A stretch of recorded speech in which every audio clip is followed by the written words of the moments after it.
Give everyone one more minute to get in, and then we will kick off.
All right, let's get started. What did we do yesterday?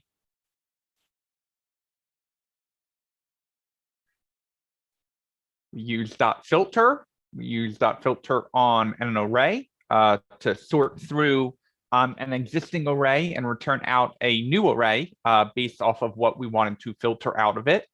We used .map. Yep, and we use .map, same thing as filter, except removing things out of the array. We were kind of just using it to what we sometimes call transform the data, or take an existing array and make a new array based off of what we did in the map.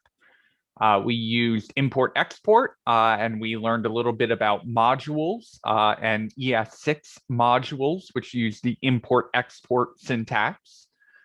We also used npm a little bit to install packages. Packages can be imported either using the import syntax, or they can be imported using the require syntax.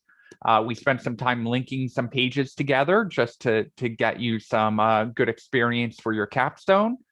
We dived into the fun world of regular expressions, which is always an interesting rabbit hole to go down, but glad we got you guys some exposure there. Let's see, I think that kind of covered the whole list. Anything else? Anyone have a light bulb moment? Anyone kind of have a moment yesterday that they were particularly proud of, or where something clicked for them?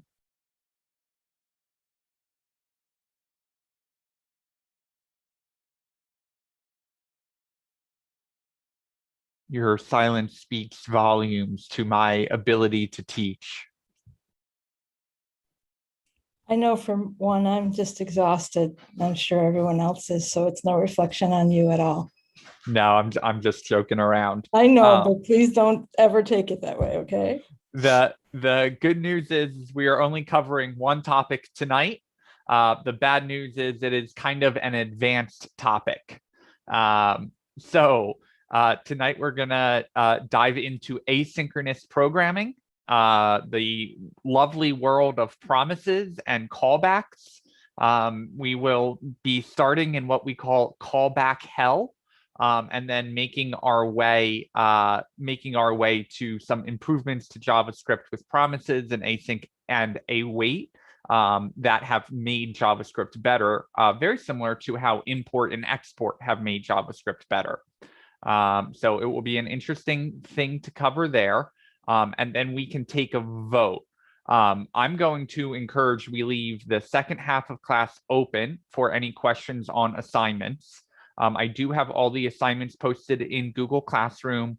They are all due Sunday at 11:59. But important to recognize, and to Karen's note that she put in chat, that we not only are on at the end of 9 weeks, but we are at the end of 4 weeks of JavaScript. And there is a lot that you guys have learned. So when I was putting together that JavaScript check-in assignment that we had yesterday, I was amazed at how many things you guys have covered in 4 weeks, right? Like, you guys came into this not knowing, using a little markup language and a little HTML and CSS, and you now have all the concepts of one of the most popular programming languages in the world, arguably the most popular programming language in the world. So important to recognize that at the end of 4 weeks, like, you guys are creating full programs and getting, interactivity built into websites and doing a lot of cool things. So important to take a minute to recognize that. So I am going to dive into, well, first I'll open it up to any questions, but I will dive into the asynchronous programming tonight. This is a, you can follow along if you want, you don't have to. The thing with async programming is that you will, in my day-to-day job, it's very rare for me to write a new promise. It is very rare for me to write my own code that I have to have running asynchronously. However, it is very common for me to use either a package that is asynchronous or to go make an API call or use someone else's code that I have to wait for that code to come back to use it. So it's kind of hard to teach this because when I'm teaching it, I have to teach both sides of it, right? I have to first set up the code to say, hey, heads up, this is going to run in the background. And then we also have to write the code that says, hey, wait for this code to finish running in the background before we can use it. In my day-to-day programming, whenever I use any asynchronous code, 90% of it is waiting on someone else's code to be finished running. But when we teach it, we kind of have to equally split it 50% between telling the code, hey, wait for this to finish running, and the other half of the code to say, hey, by the way, run this in the background and then do something with it. So I'm going to be teaching both sides of it tonight. The most common time that you will see any asynchronous code is whenever you are using an API or interacting with a database. So this notion of, I would like to be able to go out and get this data, be able to do other things while we're waiting for that data to come back, and then say, hold up, don't keep running my code until we have that data, and then we are able to work on it. So I'm going to do a little example tonight in the first half of class, and then we can take a vote. If the majority of class would not like dead air, I can start a calculator project, which will be very similar to the chat app and the to-do app, where we get our UI done, we get the buttons showing up, and then we hook into all of JavaScript and make it so when you click on the buttons, the calculator actually starts working. Or the other option is slow your roll. Let's just leave the second half of class open to homework and working on any of the assignments that are already in Google Classroom. But either way, like I said, feel free to follow along with the code and with the asynchronous code, the promise code, the callback code, all of that stuff that we're about to do. But this is more about just getting exposure to this concept than it is knowing how to do this kind of from square one. So this code already is in the GitHub Classroom repo. So I won't be posting it in Slack as we go. If you would like to reference that code as we're going through it, feel free to either pull and open up that file or go to github.com and navigate through the folder structure. And you will find the asynchronous code in module 4, week 4 folder, and can follow along that way. But before we dive into any of that, let me open it up to any questions.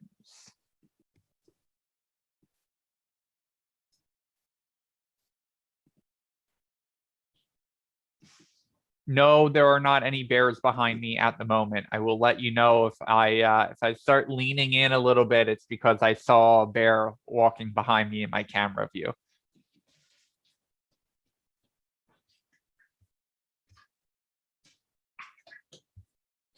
Any questions about things you saw in the news? Any questions? You're at the end of JavaScript. So this is not only a celebratory moment, but a moment to be like, hey, when we get to the end of the async stuff, could you go over anything that is on the list in the JavaScript module check-in, hey, could you on the fly come up with a example for template literals, or like, hey, we mentioned this thing in the list, so any questions around that, just to plant that seed. I will come back to that at the end. More just a concern with the cyber attack stuff in the news with the pipeline and so forth. And I guess supposedly this group had no malicious intents, and they're like revisiting, not targeting things like hospitals. Thank you very much. Just how humane of you. It's just, cybersecurity is becoming even more important. I have a friend that kind of is into that on the side, and I'm sort of interested in it too, but it just seems like every day there's something more with that story. So I don't know if you had any comments or.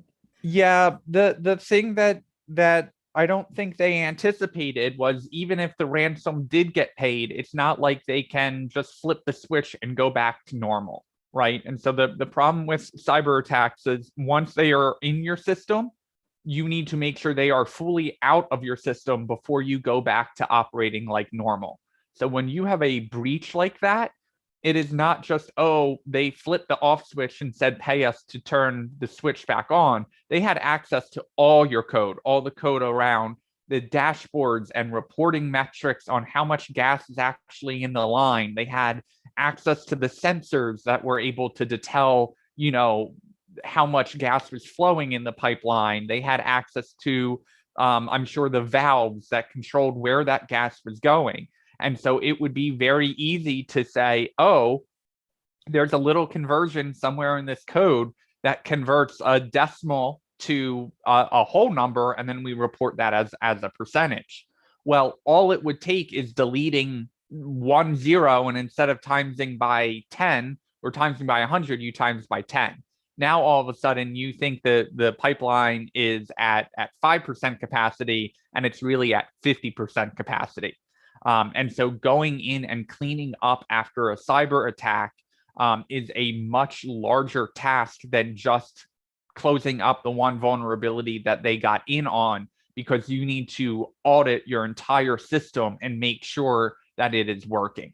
And oftentimes people will go to a backup and pull off that backup. But I do believe the policies that are getting put in place are the right ones. Of, we need to stop being reactive to these things and start being proactive. There are now going to be stricter guidelines. If you're working with the government at all, there will be certain requirements that need to be met for security. I think that is moving in the right direction, and I'm glad to see that. But cybersecurity is not an industry that is going away. It is definitely only going to be growing. And as a developer, oftentimes you work alongside of cybersecurity to make sure that whatever code you are creating has a protective envelope around it. For code that we develop, most of the time, the security is more important on what we call DevOps than it is on the code itself. So DevOps is any kind of infrastructure behind getting the code that we write to run. So that would be deploying it on a server. That would be setting up the database server. That would be configuring the domain to connect to the code. We will have, I believe it is a 2-week module. It may only be 1, but an entire module on, like, we've written all this code and it's running on our computer. Now what? And that used to be kind of tightly integrated. And then it moved over to IT. And then a lot of developers were like, but this isn't IT. There needs to be kind of a hybrid between IT and the people who are actually writing the code. And so that's where this newer notion of DevOps, or developer operations, has come out of, hey, we need someone who maybe isn't writing this code, but understands what the code is trying to do. And then we also need someone who has IT experience, who can manage servers or work with the cloud and get this code to run in the cloud. And so that's that newer notion of DevOps. The requirements around being able to do that have been around for a long time. but DevOps is the newer label that is getting applied to that. And security definitely is a bigger concern in DevOps than it would be strictly for a developer. With that said, the onus is not completely off the developer to worry about security, right? If you are creating a sign-in page and you decide to store the passwords in plain text instead of encrypting them, that is obviously a major concern that the developer needs to address. And so cybersecurity important for developers, even more important for DevOps. And we will be spending a week, it's week 21, module 10. Thank you, Karen, on DevOps. Infrastructure deployment and DevOps is the name of that module. But to me, both infrastructure and deployment fall under DevOps.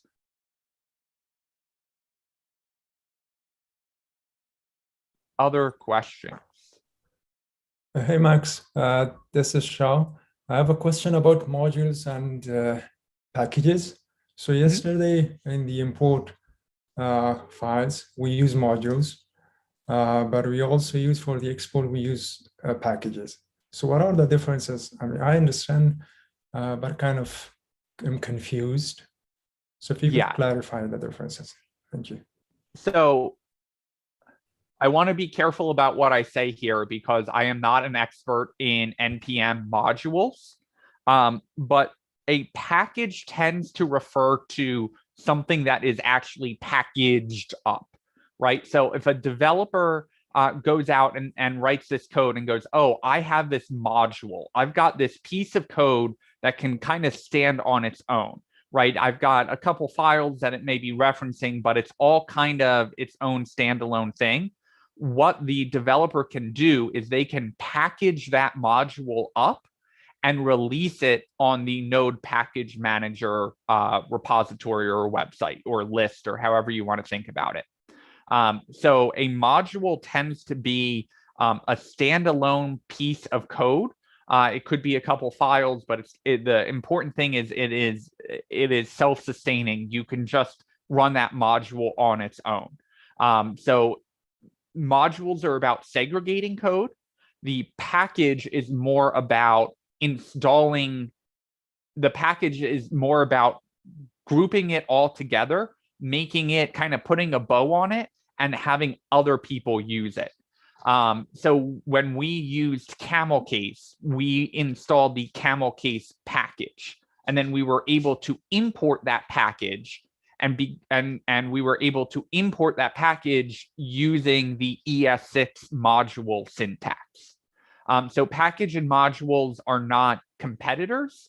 And I'm sure that there is a more clearly defined line between the two of them than what I just explained. But the way I think of a module is kind of like we can make our own module in our own code. And as long as it is, all running in one folder together and not referencing anything outside of that folder, that is a module on its own. When we take that module, put a bow on it and say, hey, the public is able to use this, that is when it becomes a package. But in other programming languages, they may call everything a module. They may call everything a package. They may call it a library. They may call it a component. Python calls them packages and uses something called pip to install them. Ruby calls them gems because you should never let a developer be responsible for naming something because they go out on a theming streak and it is terrible.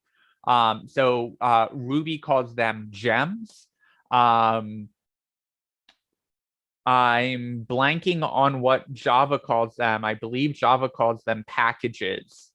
And I'm trying to remember what PHP calls them. But anyway, they're called different things. Most programming languages have the notion of some code that is, has a bow on it that makes it easy for you to use it.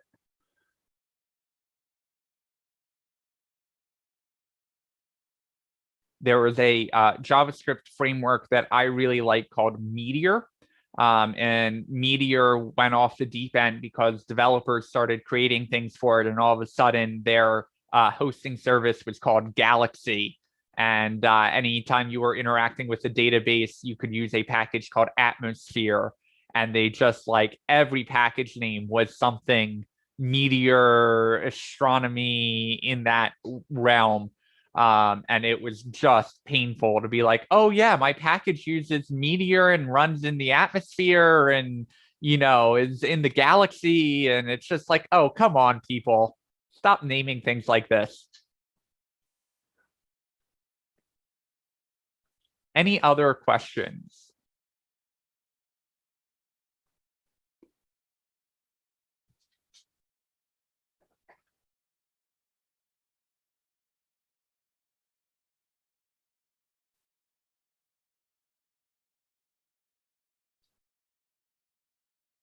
So Karen threw a new note out in the chat.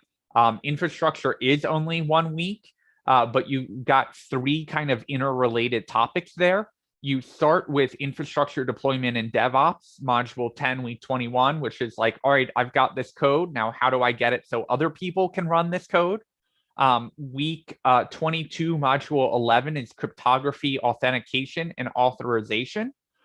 So that is all about how do we encrypt passwords? How do we make it so we can't decrypt the password, but we can still check to make sure the password is correct? How do we kind of secure our code from the development perspective?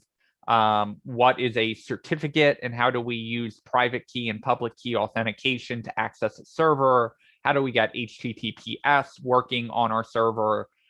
Which is interesting. I don't know if that's going to be in week 21 or 22, but that is definitely a newer requirement. In the past, I'd say 5 years or so, browsers have really started making it so it's clear that whenever you land on a page that has a form on it, anytime that you are able to submit information, Chrome in particular will scream bloody murder that this page is not secure and be careful for whatever information you're submitting over it.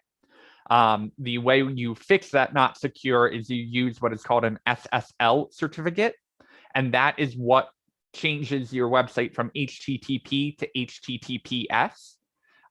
It used to be a lot more involved to get HTTPS set up, but because the industry recognized how important it was for all website communication to be encrypted, the certificate, you can way oversimplify it into the certificate is basically the password your computer uses with your web server to encrypt any traffic going back and forth.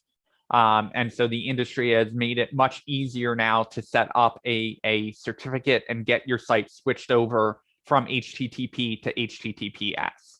And then module 12 in week 23 is cybersecurity fundamentals and web security. And that is more taking the approach of let's pump the brakes on being a developer. If you were a cybersecurity professional and all you did was cybersecurity, what do you need to know around that? And so that is the upcoming module. And no, Karen, Auth, I do not know a single developer that enjoys Auth. My boss jokes and laughs every time I say Auth because it's always the hardest bug to find around authentication. And obviously you want to make sure your code is secure. It's a very common thing to say, hey, the only info the person should be able to access on my server is if they are signed in. Okay, well, now you have this notion of, well, they have to be able to sign in. So we can't require that they are already signed in to get them to sign in. And then you get past that, and there are these weird loopholes and chicken before the egg kind of problems that you run into with authentication. So I am very glad that we have professionals coming in and teaching that module that are not me, because Karen can attest to me moaning and groaning about me having to teach it last cohort. It's not fun. I have a sticky note. It probably won't show up because of the stupid background, but yeah, it's not going to do it. Stupid. I hate Zoom. Sorry. See my sticky note? That's on my computer every day. It's the only way that I can, like, keep track of it.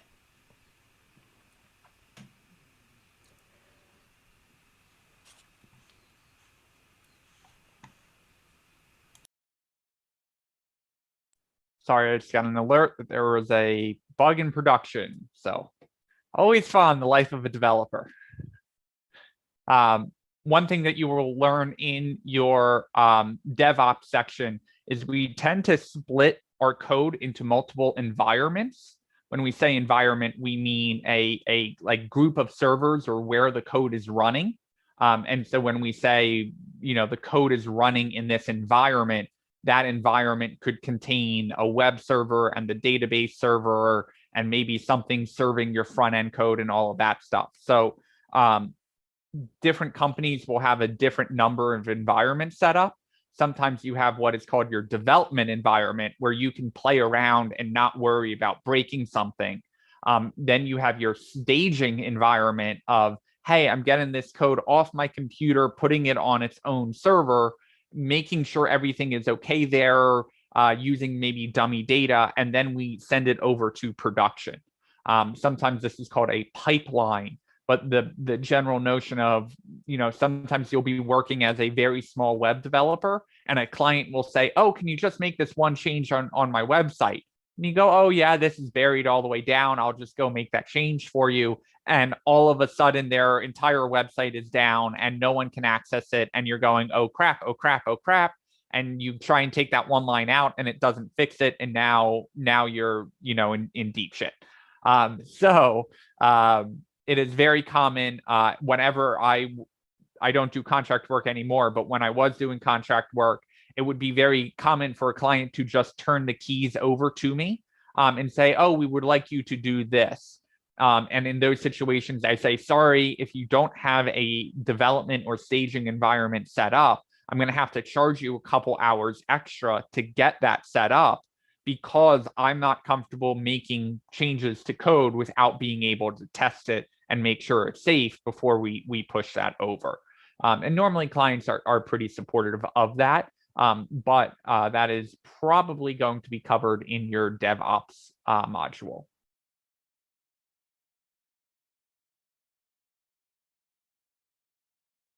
And Karen will probably post it in Slack. But the 3 A's of authentication are authentication, authorization, and audit. Your authentication is confirming your password and making sure you are who you say you are. There are 3 methods of authentication. Who you are, so your fingerprint or something biometric. What you know, so a password is what you know, and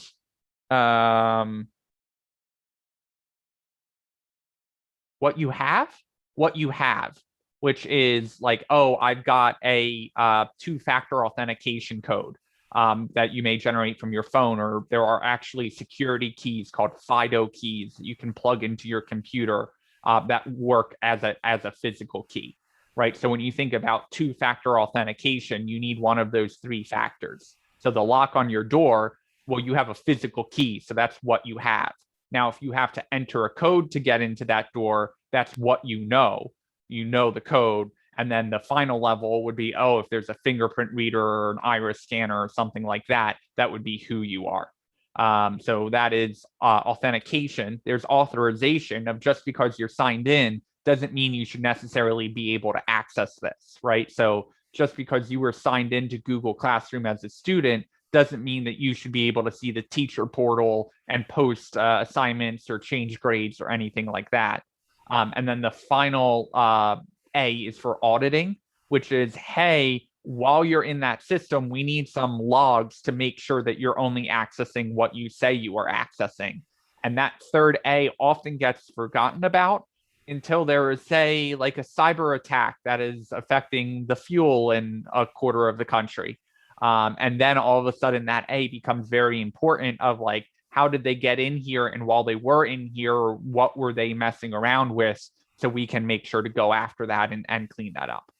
I think what I have on my sticky note, I saw that actually it was on Twitter. Somebody had asked a question about like how do they remember it or something, and I was like, oh my god, this is like gold when I saw it. And then when I had messaged you about it, and you said, oh, I've never heard of accounting. I'm like, and you're like, is that supposed to be auditing? And I'm like, yeah, I think that they're interchangeable, which is why I have my little notes on there. See.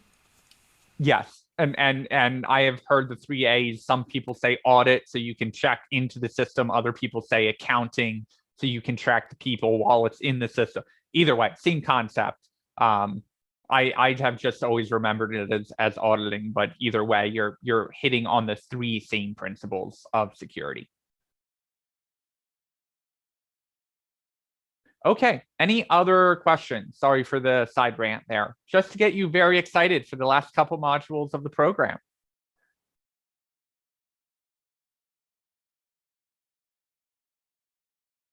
Okay, let's dive into some asynchronous programming. And just a reminder, all of this is already posted in the GitHub Classroom repo. So if you would like to follow along or just have code to read that's easier than the reading off the screen share, you are welcome to follow along there. So we are going to come up with a process for adding some numbers together. And I promise you, adding the 2 numbers together is well, averaging the 2 numbers together is the most math we are going to do. So there's going to be no hard math to do here. So I'm going to create a file called async.js. You can call it whatever you want. There are 2 kinds of programming. Let me address this first. There are 2 kinds of programming. There is synchronous programming, and then there is asynchronous programming. And JavaScript, while it gets a lot of crap for not being good at certain things, one thing it is very good at is asynchronous programming, of this ability to be able to be running multiple chunks of code at the same time, and then being able to wait for those chunks to finish and then execute on them. So you may have heard of this concept before in something called threading. Threading isn't a term that is used much in JavaScript, because JavaScript from day one has been built to be asynchronous. So when we normally run code, it is run synchronously, right? We start at the top, we run the first line. When the first line is done running, we move down to the second line. What asynchronous programming lets us do is shoot off a couple different functions to asynchronously run. And then when those results come back, we are able to go back to our synchronous programming. So the joy in asynchronous programming isn't normally kicking off the task that gets hard. It's how do we manage that data so when it does come back, we can kind of fall in line and run that code synchronously. So by default, other than function definitions, code in JavaScript runs sequentially, right? But whenever we kick something off asynchronously, we have to remember that that task may still be running in the background before we are able to operate with it. So what we are going to do is we're going to come up with this notion of, all right, we've got a process. I've got 2 numbers in an array, but they are strings. So we have to convert those strings to numbers. Then we have to add those 2 numbers together. And then finally, we need to calculate the average of those 2 numbers. So this is a very drawn out example, but here's the catch. It takes a second to convert the numbers. It's going to take a second to add the numbers, and it's going to take a second to calculate the average. So in traditional JavaScript, without using promises or await or async, we get into this notion of callback help. So let's go into that a little bit. So what I'm going to do is I am going to call a function that says, and I'm going to blow up my screen so you can see it, not that big. Okay, we're going to call a function that says convert numbers. And it is going to take one parameter. And that one parameter is going to be an array. And let's say it is 1 and 5. Now notice that I'm intentionally putting them in quotes because we are converting those numbers back over to integers, right? So I'm going to come up here and I'm going to say, hey, I've got my function convert numbers, and it is going to take my array. Okay. And what did we say was unique about this? Well, we're introducing this artificial delay that it's going to take a second before we are able to convert those numbers over. So we're going to use an old friend from earlier in this week called set timeout. And just to make sure this is working, we are going to console.log it runs. And then maybe we'll console log out our array while we're at it. And then we're going to put that on a second delay, right? This time is always in milliseconds. So in order to convert from seconds to milliseconds, you multiply by 1,000. So for 5 seconds, you would take 5, multiply it by 1,000, you would get 5,000 milliseconds, and that would be on a 5-second delay. Okay, so I'm going to right click. I'm going to open in an integrated terminal. I'm going to wait for it to open. And I am going to run node async.js. And you notice it took a second, and then it said it runs, and it showed us our array. Okay, great. So it's running on a delay. So how do we convert our numbers? Well, what we would like to do is we would like to still return an array, and we're going to just practice in a console log, but we are going to use a function called parseInt. And we are going to pass in our array, and we are going to pass in the 0 index of our array. Well, our 0 index of the array is 1, but it's 1 as a string, right? And we know it's a string because in the console log, it's surrounded in our quotes. So not only are we going to return parseInt array 0, we are going to parseInt array 1. So if I save that and I run it, takes a second, which is good, it's what we told it to do. And then we got our 1 and our 5 out.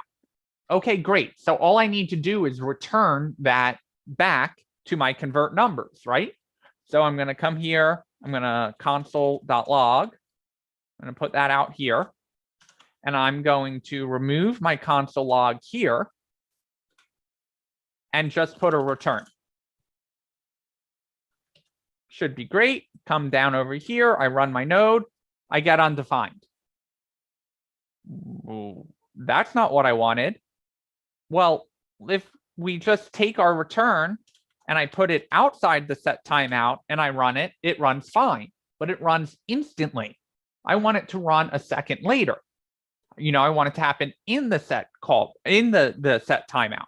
So we run into this issue of whenever we are in a function, which we are in here, the problem is this return isn't returning this function, it is returning to this function.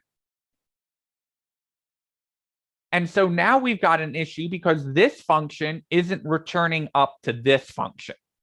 So we can't just throw a return in there and get access to the data. So this is where we get into what we call callback hell, because in order to access this, the result of this function, and really the result of the set timeout function, we have to introduce this notion of a callback. We basically have to say, hey, when I throw my convert numbers in and give you an array, I need to create a hole that gives you the opportunity to pass the data back to me. And so what that looks like is we create yet another function to solve our function return problem, and we'll call that convert result. And then up here, in addition to receiving the array, we also tell it that it is going to receive a callback. And then in that callback, we are able to pass the results of the conversion. And then we can console log out our converted result. Convert what did I call it? Convert result. Okay. So I know this is a lot, but if we come down here, we run our code. I can remove this console log now because we're console logging inside here. I can run that code. It waits a second, and then we get our 1 and our 5. So let's talk through that, maybe annotated. So, okay, we've got our convert numbers, which is coming up and dumping in here. We pass it 2 parameters. The first parameter is our array, which comes up into our ARR. The other parameter is our callback, which is this entire function, and it comes all the way back into our callback. Okay, now we do our set timeout, and our set timeout waits for the 1,000 seconds. Then we convert our 2 numbers. So now in our output, you notice they are actual numbers and not in strings. But we use this callback. Well, where does this callback go? Well, the callback matches up to here. From here, it comes all the way back down into our function, and it takes this array and dumps it back into our convert result. And then we take our convert result and console log it in. So I know that line is those lines are crazy, but hopefully when you follow along with the order of it, it makes more sense. So I'm going to do that one more time just because callbacks are a very important concept to understand in JavaScript. Our convert numbers is going to come up here, and it is going to go into our function convert numbers. Okay, now convert numbers takes 2 parameters. One is this array, which comes up and goes into our array here, and the other one is our callback. And our callback happens to be a function. Callbacks tend to be functions that come up and they go all the way up into here. Okay, now we have our set timeout that runs on a 1,000-second delay. We convert our numbers in here, which we use ARR to pass them down into our timeout and into the parse in. And then we pass it back into our callback. Well, where's our callback coming from? Our callback is coming from up here. Okay, where does that callback match up to? Oh, it matches up to this function. So whatever parameters are in our callback function here are going to get dumped in to our convert result. So now when we console log out our convert result, we are going to dump it right into the console log so we get access to it. And we have to go through all of this rigmarole because we can't return from a set timeout because it would return to this function instead of returning to the outer function, which is where we want it to actually return.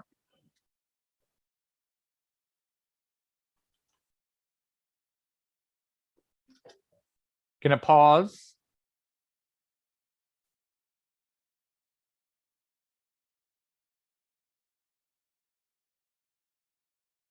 Any questions on that? I did take a screenshot of that. I will post that in the student resources channel if you find it useful to follow the lines. If you don't, that's also completely fine. So the important thing of this code is just understanding the flow of it, and more importantly, probably the order of it, of how are we passing data around and what runs when, right? So basically what we're doing is we are setting up this notion of when you are done running, use this callback, call back to where this initially was called. And that's why it's a callback, right? Of hey, go back to where this was initially called and pass through this data.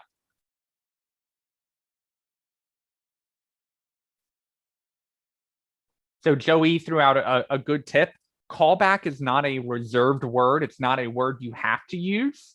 And so for Joey, the light bulb moment for him, the moment where he's like, oh, I understand it, was renaming the function callback, which is callback is a concept in JavaScript, but it's not a specific word that you need to use. So what Joey said is function to call made more sense to him. And so we can name it whatever we want here, as long as we match the name when we go to actually call that function, right? So this entire function is basically getting passed in to this function to call. And then when we do our work, we call function to call and give it access to the data that we only have access to inside this set timeout.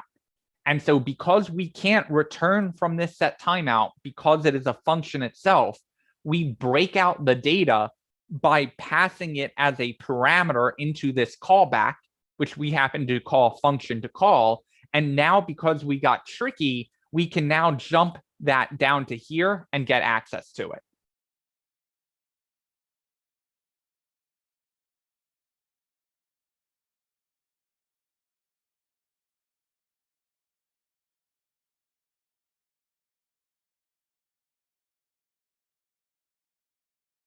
Give me an open mouth if your mind is blown and you have no clue what is going on, and give me a thumbs up if you have like 10% conception of what's happening here. I'm following most of it, but I'm still confused about how the two parameters, the 1 and the 5 and the function, get out of the function at the top. Yeah, with so the return. Because we basically gave it a loophole to get out, right? So we can get data into our set timeout. The problem is we can't get data out of our set timeout. And so what we did is array has no problem getting into our set timeout, right? So we pass that in. But the problem is we can't return anything from this function. So instead of saying, oh, return it, we say, oh, when you're done doing that conversion, pass it into this function. And that function happens to be coming from a parameter that we passed in. And that parameter we passed in happens to be down here. And so all we're saying here is, hey, execute call this function called function to call. And it goes, oh, that's data that came in. So I've got no problem using a parameter to pass that data into the function.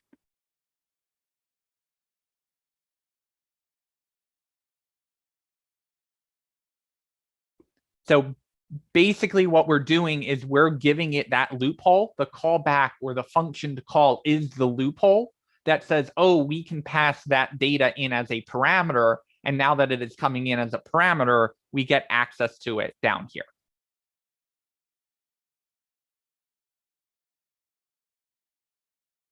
So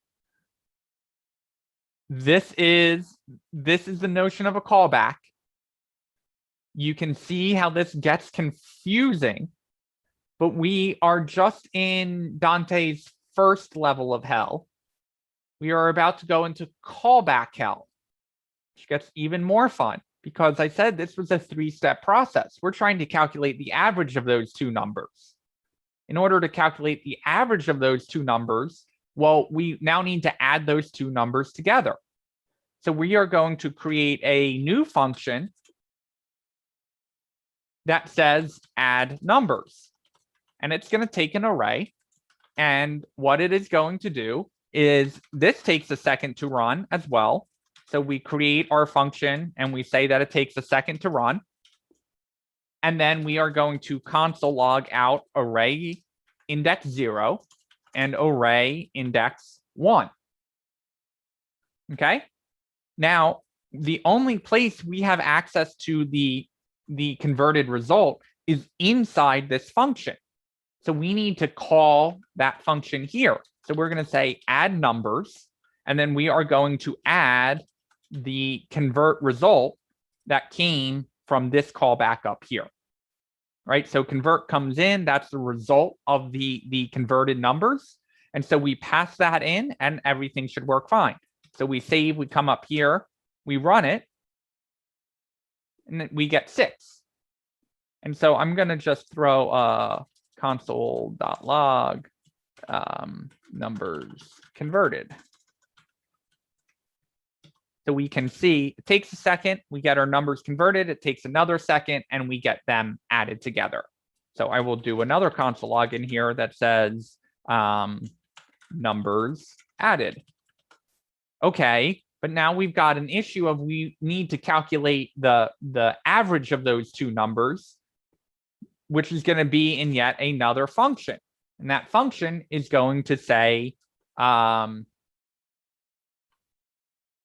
calculate average.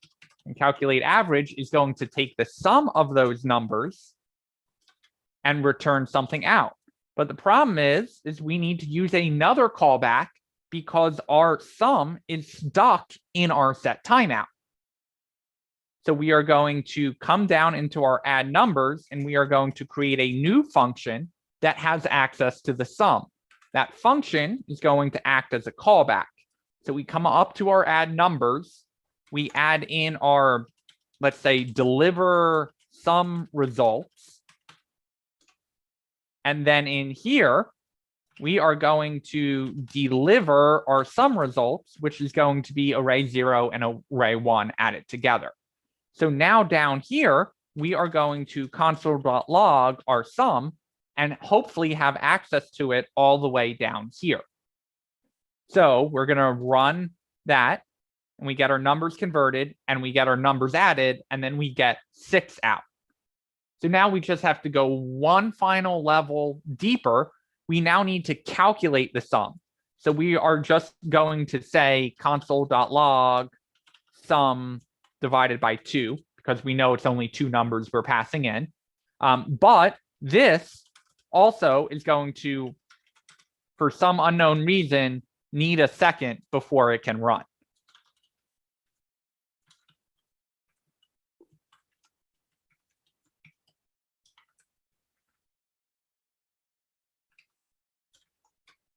So we come in here, we run it, we get our numbers added, and we get 6. But we also have to tell it to calculate the average. So now we are going to calculate the average, and we will pass it in the sum. So we run this, we get our numbers converted, we get our numbers added, we get our average calculated, and we get 3. The problem is I may need access to the final result all the way down here in this function. So we're going to do one final callback called deliver final result. And from that, we are going to deliver our final result, which is going to be the sum divided by 2. And then in here, we can do our function average and console log out our average.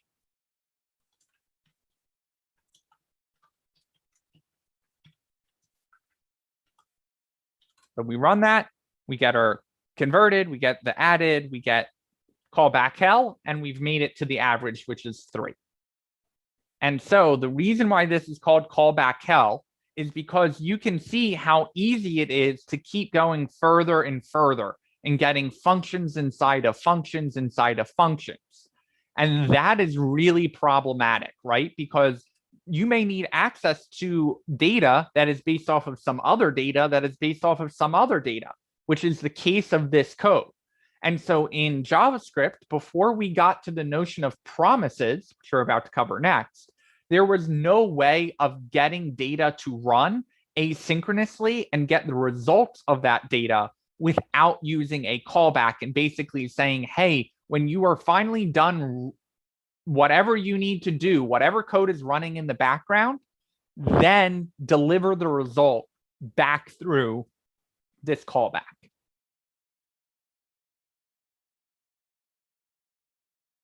Okay, so we're looking at all of this, but there's got to be a better way, right? So that is when some very smart people behind JavaScript said, yes, there is, and we promise to make it better. Well, their promise didn't work out too well because after they set up promises, they then went back in and said, even that is still too complicated to use. We've got an even better system built on top of promises. But let's start with promises. So I'm going to comment all this code out. And we're gonna play with some promises. So still the same concept, right? We've got to convert the number. We've got to add the numbers, and then we've got to calculate the sum. So we are going to come down here. And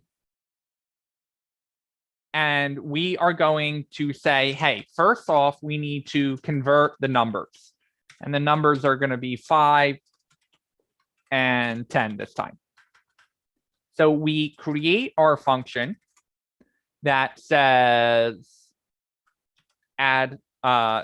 convert numbers. And in there, we say return a new promise. And the notion of a promise is saying, hey, I'm working on executing this code, but I promise to give you a result. That result, if you check on me immediately, is going to be pending. But whenever my code is done running, I will resolve the promise and give you the actual data. So promise, pending, resolve, and then reject are the four kind of important words that you need to remember around promises. If there is an error, sometimes we reject the promise.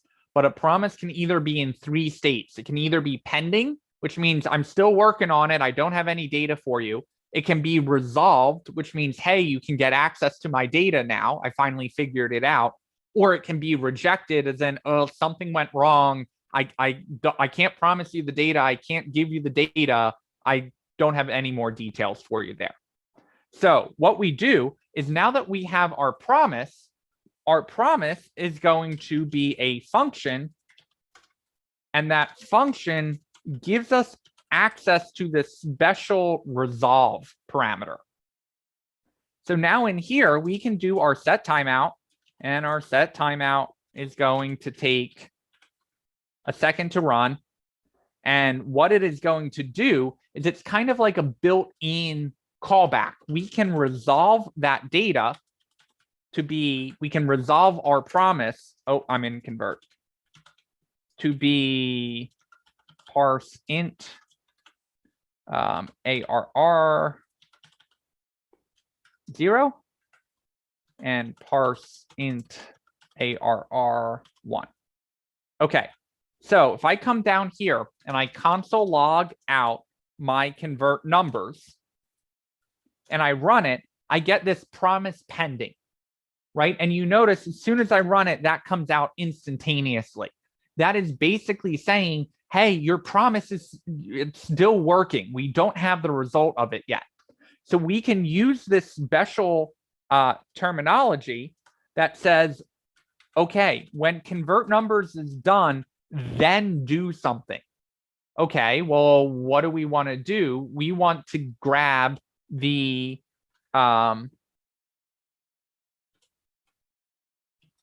converted, we want to run a function that has access to the converted numbers, and then we can console log out our converted numbers.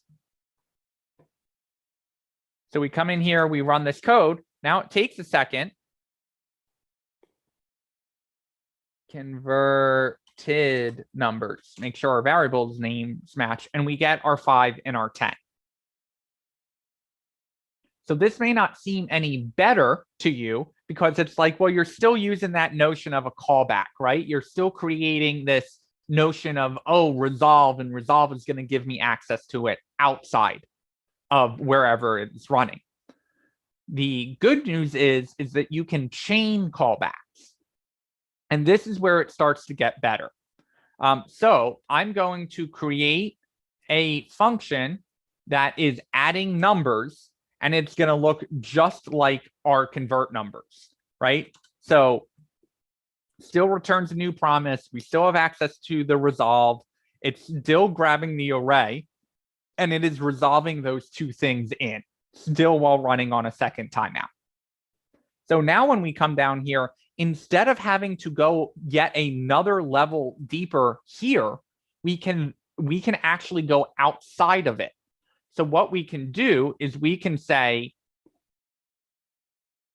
we're going to return our converted numbers, and then we can start chaining them together. So we can say, then we are going to, oh, I'm sorry, I'm going to return our add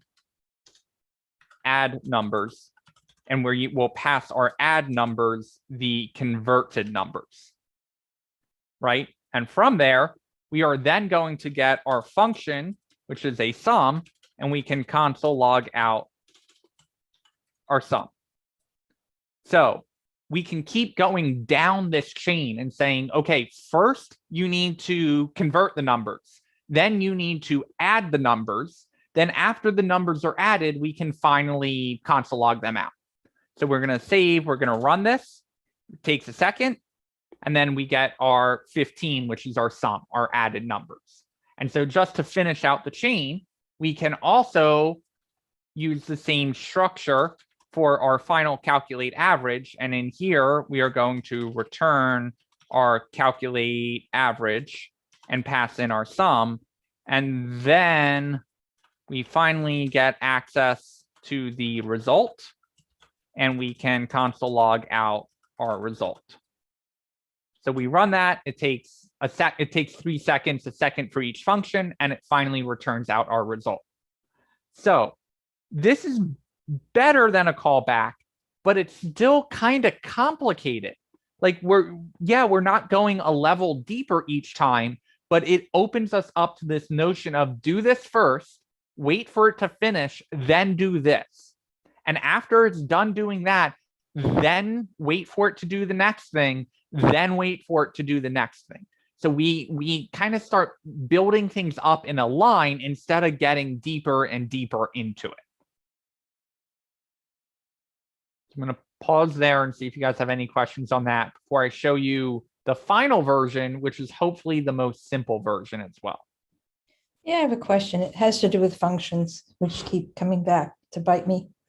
Yep. They go in a certain order based on what should happen first, second, third, although they don't necessarily go in that order because of loops or because the third function is going to call into one previous to it. Correct. So it's it's not all over the place. There's an organization to it, but it's kind of like the freeway. Yeah. The way you want to think about it is, first thing that's going to happen is that we are going to just declare all of our functions.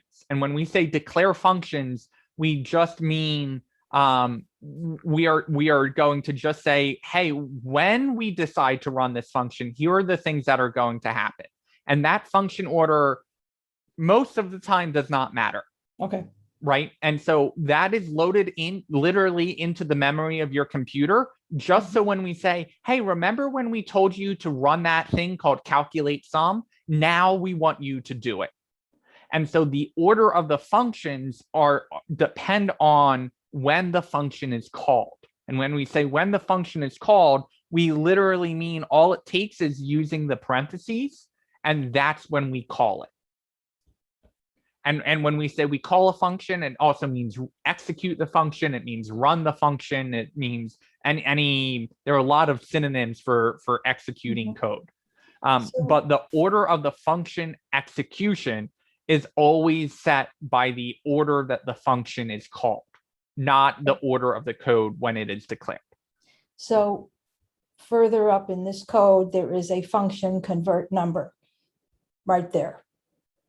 Yeah, this is where we're calling it. Yes, or where we're declaring it. Where we're declaring it is all the way up here. Right, that's what okay, gotcha. So we can actually declare a function and never use it. And this code will always sit in memory, but it won't execute until we call that function. And you might anticipate you may need to someday, so why not? Yeah, the best example of this is there could be a function for every button on a web page. Yeah. But it isn't going to run until the on-click event triggers that function to run.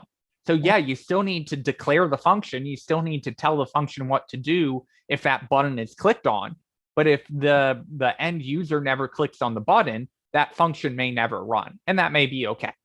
Okay, I understand. And they're the same, along the same line with style sheets. It seems like they're in a certain order, but then sometimes I'm looking and going, well, why did this get added here? Does the order of the style sheet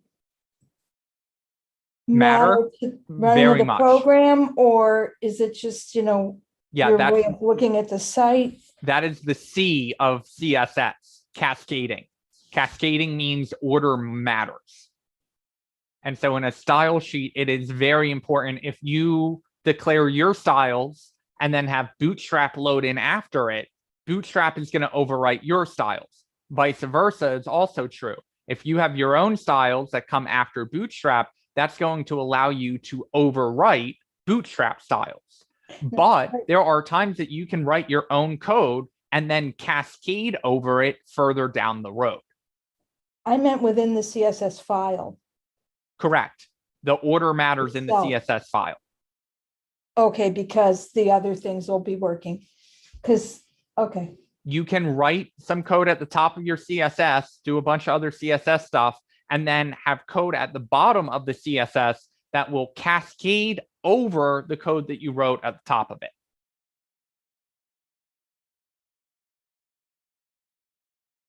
So I thought with the chat message app, didn't we have like the word message, it followed? It just seemed a couple of the things I couldn't figure out why they didn't come before. I don't know. We can revisit that in a bit if you want. Yeah, save that. Let's focus on the promises now, and then you can definitely ask that question. I promise I will. Okay. Mel, you had a question. Can I explain resolve again? Yeah. And Alina, this also ties into your question. There are 3 states of a promise. The promise is either pending, which means give us a second, we're still working on it. A promise can be resolved, which means we're already done and here's the result of it. And it can be rejected, which means something went wrong. We didn't finish running the promise. There was an issue somewhere. So what this resolve is that is giving us the ability to do 2 things. One, when we call this resolve function, it is marking the promise as resolved. And then 2, it is also giving us a spot to pass back the result of the promise, right? So basically what we are doing is when we come down here, we're saying, hey, convert the numbers. Then when the promise is resolved, give us the result of the resolved promise. And we call that converted numbers. So what is happening here is we say, hey, calculate average. And then we come down and we hit this then. And JavaScript knows, oh, then we need to wait for the promise to be resolved. So the promise is pending, the promise is pending. We're in here, we wait for our set timeout, and then we resolve it after our set timeout runs a second later. Now that it is marked as resolved, it takes whatever the result is of the resolved promise and dumps it into our then. Our then now runs because the promise is resolved, and we get access to whatever the result is of the promise in our function here.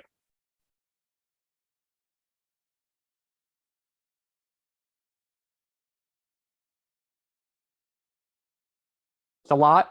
I know it's a lot. That's why when we got to 8 o'clock last night, I thought this is now probably not the best time after I fried your brains to fry them all over again with promises. Okay, I promise we're almost done. That pun was not intended, but thoroughly enjoyed.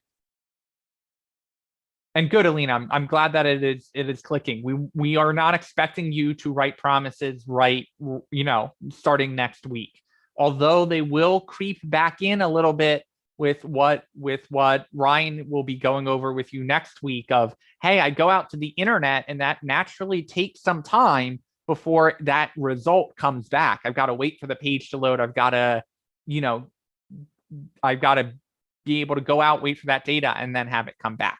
So these very smart engineers who are the gods behind JavaScript said, look at all this beautiful promise stuff.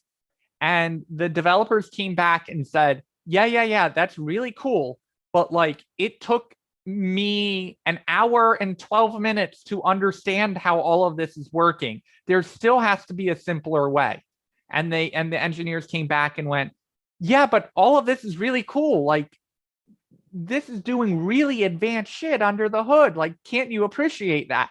And they were like, yeah, but it's still too complicated. So they grumbled and they said, okay, well, instead of starting from square one, what if we just come up with 2 new keywords that make it much easier for you to run this code? And they were like, well, yeah, sure. If I don't have to worry about resolve and rejecting and pending promises, and I can just use, I don't know, a word like await for my data to be ready, that would be much easier. So they went, sure, we can do that. And so what they did is they said, and I'm going to comment this out, we're going to let you use the same promises. So you still have to understand promises if you are going to write some code that is going to run asynchronously. Deal with it. But we are going to give you access if you tell the computer, hey, there is a function, and we are going to say that function is going to run asynchronously. And we'll call that function my async function. Because you told us that is going to run asynchronously, we can give you access to a new keyword. And that keyword that we're going to give you is await. So we will say our const converted numbers is equal to converted numbers. And we will pass in our array, and we'll do 3 and 9. Don't ask me why. Okay, so I console.log my converted numbers, and I run my code, and nothing comes out. Well, because this is in a function, even though it is asynchronous, it is still a function.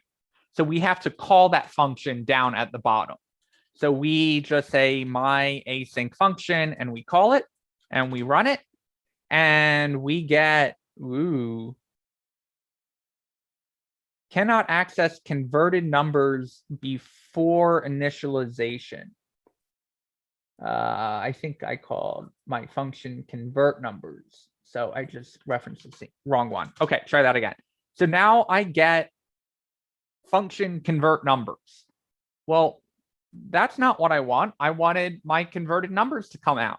So all I need to do is say, oh, wait, just slow your roll. Wait for that data to be ready. And when that data is ready, stick it in my converted numbers.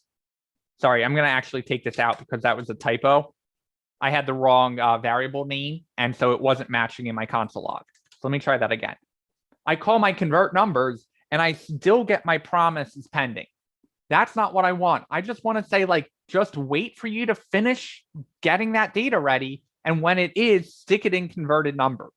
So all I need to do is just say await for converted numbers to be done running.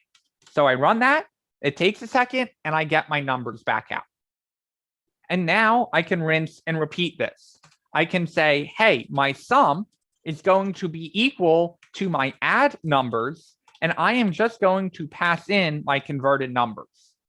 And I'm going to console log out my sum, and I'm going to run that, and I get my converted numbers, and then I get promise pending. I'm going to say, oh, I don't care that it's running, just wait for it to finish running, and then I will get the result. So I come down here, I run it, I get my converter numbers, and I get my sum. And then finally, we chain it one more time. We say our const average, and this time we're smart about it because we know it's going to return a pending promise.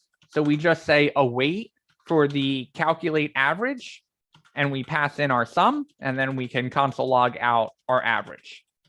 So I save that, I run it, I get my converter numbers, I get my 12, and I get my 6. So we've gone through 3 evolutions of code doing the exact same thing. All of this code is converting the numbers, it's adding the numbers, and then it's dividing the numbers. And yes, I'm well aware that we could simplify this down into one function called average and do one set timeout. But then where's the fun in teaching something super complicated? So we did this 3 times. We started with our callback hell, and our callback hell, when we actually executed our functions, we ran into this problem of nesting deeper and deeper and deeper to get access to our data. And that's all fine, but sometimes you get multiple callback levels deep and you want a cleaner way of doing it. So in order to understand that, we created and used promises in all of our functions. And what that allowed us to do is use this nifty then syntax that allowed us to chain all of our promises together. So now instead of getting deeper and deeper and deeper, we had a linear notion of do this, then do this, then do this, then do this. And while that's great, it's still pretty verbose. And so what we finally ended up with is the newest version of the syntax, which is async. So we cannot use this await word unless we are saying, hey, this function is going to run asynchronously. There is some code in it that is running asynchronously, and because it is, we want you to give us access to this word await. And now we can say, look, I know convert numbers takes a while to run. Just wait for it to be done and then give me my converted numbers. And when it is done, go add the numbers together and just wait for it to be finished. And when it is, stick it in sum. And then finally, go calculate the average. And when it is done, await for it and then stick it in average. And now we can console log it out.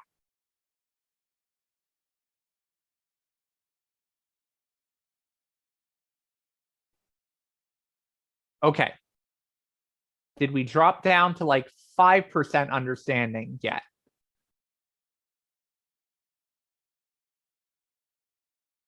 Unfortunately, I have watched probably 10 different YouTube videos on this, and this is the easiest way I have come up with teaching it. I would love for someone else to like have a better way of explaining this. Unfortunately, I have not found a better way to explain it. So I'm going to do one more example, and then I'm going to run away screaming and open up the class to any questions, whether it is about this stuff or hopefully about anything else that we have covered in the past 4 weeks, other than the most complicated part of JavaScript to explain and teach. So I'm glad async makes a little bit more sense, Shaw. Async is what made promises click for me. I did not understand how promises worked until I understood await and async. And as soon as I understood async and await, I was able to understand how they were using promises under the hood to pull everything off. So I want to show one more, maybe a little bit more practical example of what happens if we want one function to run 2 times, but that function may take a different amount of time to run each time.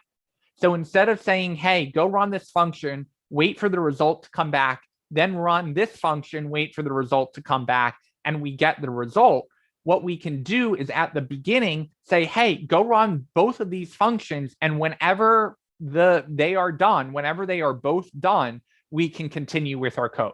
So basically, we are saying we can run 2 things at the same time, and then just let us know when they are both done, and we'll work with that. So what we're going to do, I'm going to cheat here a little bit. And I will talk through this code. But basically, we create a new function that says generate random number. And it's still using our promise, so we can use await in a moment. But in our promise, we are using a set timeout that uses a random amount of time, right? So this function could take anywhere between 0 seconds and up to 10 seconds to run, right? And we're doing that math.random. So that's where we're getting that random number coming in here. And all this is doing is generating a random number and returning it. And it's actually console logging it out. Okay, so we've got our random number generator. And what I want to do is I want to say, run this random number generator. So I'm going to create an async function called generate two random numbers. And then I am going to make sure I call my function generate two random numbers. And what I'm going to do is I'm going to say, let rand1 equal await generate random number. And I'm going to say that's the first number it's generating. Then I'm going to copy that and paste it and say generate my second random number. And then when it has generated those, console log out rand1 and rand2.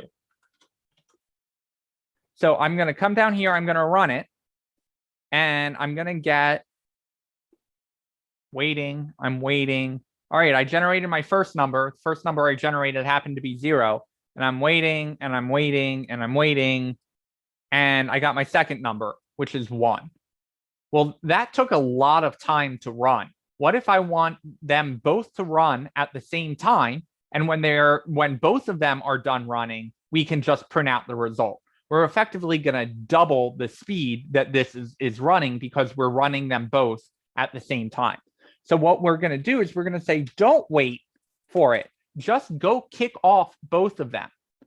And so up at the top here, I am going to say console.log starting to, template literal here, starting to generate number. Okay, so when I come down here, I need to somehow be able to tell the computer, wait for both of them to be done. So the way we do that is we say, hey, the result of this is going to still be rand1 and rand2, but we are going to await for the promise, all of the promises to be done.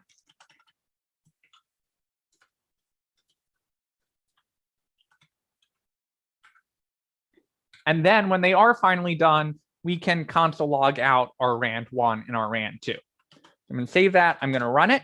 And immediately you see starting to generate first number, starting to generate second number. The second number happened to generate first, and then our first number generated. Okay, well, let's run that again. We got our first number generated this time, and then our second number generated. So what we are doing is we are basically running our generate random number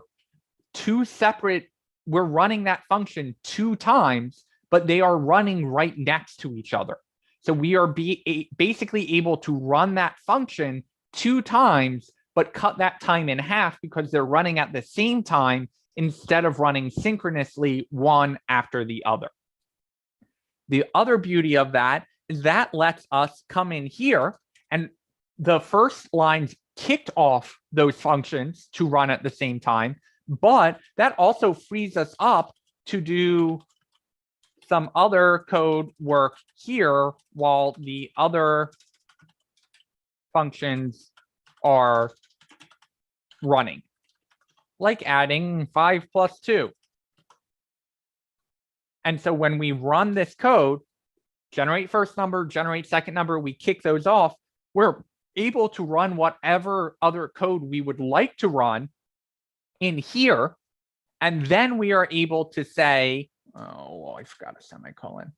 Then we are able to say, wait for those promises to be done, wait for those functions to finish running, and then finally console log out those numbers. And so when we run that, we get our second number, we get our first number, we get them both generated.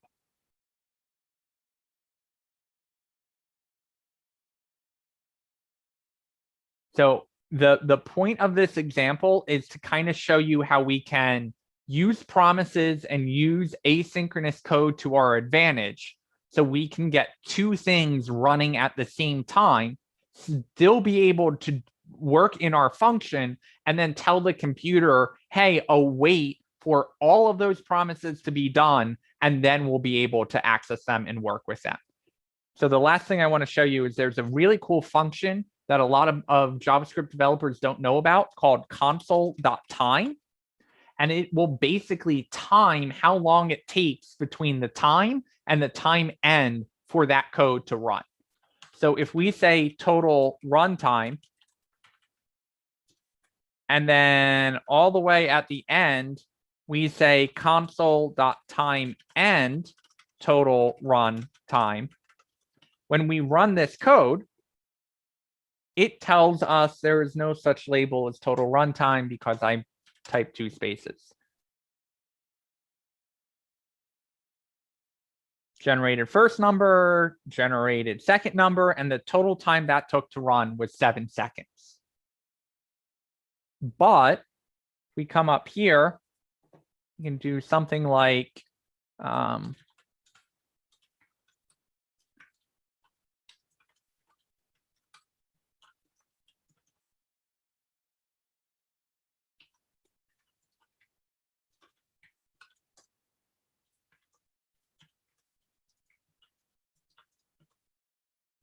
okay, so when we run the code, it's going to take 3 seconds to run and 3 milliseconds to run.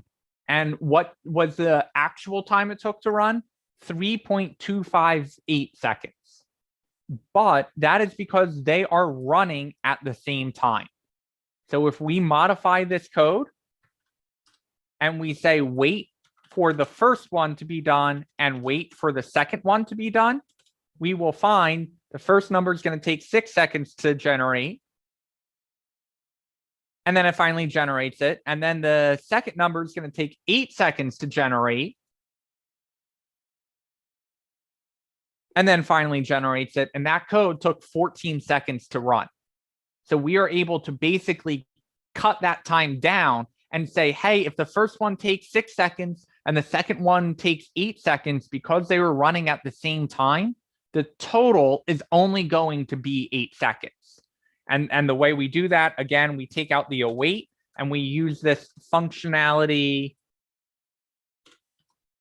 with the promise.all. And now when it runs, the first number is going to take 9 seconds. The second number is going to take 6 seconds. And the total runtime is now 9 seconds. Because, again, they ran at the same time. And we just are waiting for all of them to be finished, which is, of course, the last one is going to be the longest to run. Okay, it's 7 o'clock. I fried your brains. I took something that took me much more than 3 hours to understand, and I shoved it in an hour and a half. You're welcome.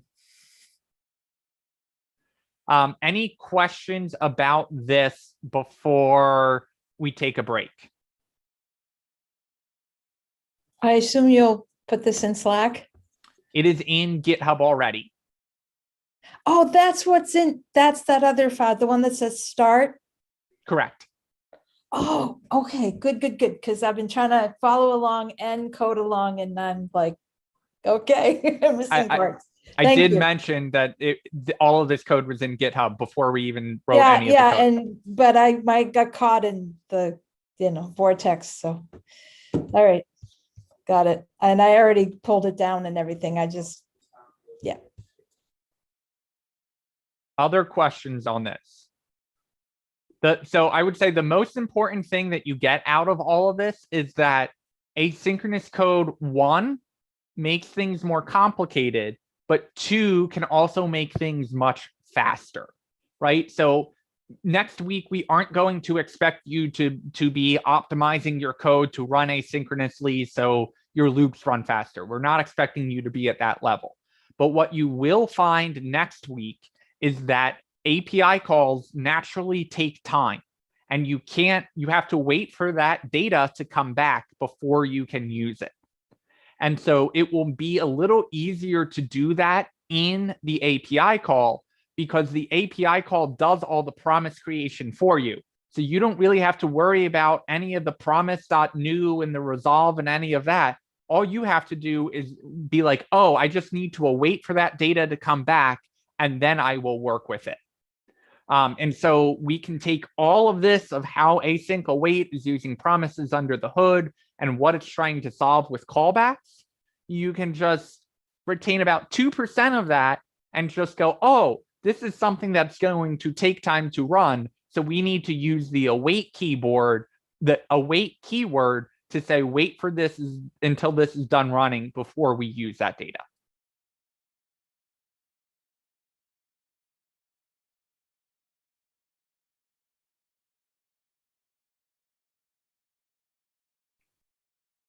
And Joey, if you're listening and have any words of advice on async await, I definitely value anything you have to chime in.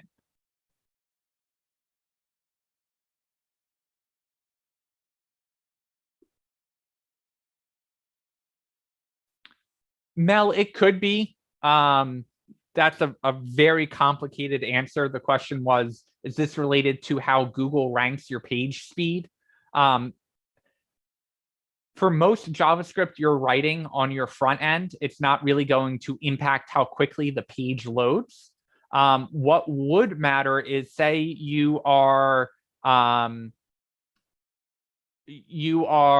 making a database query and your content is sitting in your database. Well, if you've got 5 queries you need to make to pull content out of different parts of your database, and you're making all those queries sequentially or synchronously, we have to wait for query 1 to finish running before we run query 2. Now query 2 runs, we've got to wait until we get query 3. That is something that could slow down your page load.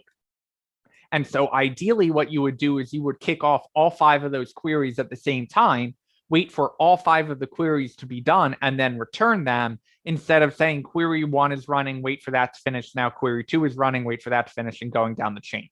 So you could definitely use asynchronous code to speed up the loading of your page, which could get you to rank higher on Google. With that said, that is more likely to happen in the back end of your website than the front end of your website. The interesting thing with JavaScript is you can write both the front end and the back end of your website in JavaScript. So TLDR on that, too long didn't read, is one of my favorite acronyms. Of people write out this super long post and then they realize how long it is, and then they put TLDR at the top of it in a nice little summary. So if you realize how long the post is, you can say, it's too long, I didn't read it, but I read your summary and this is what I care about. The TLDR of that question is, yes, you could speed up your code with asynchronous code.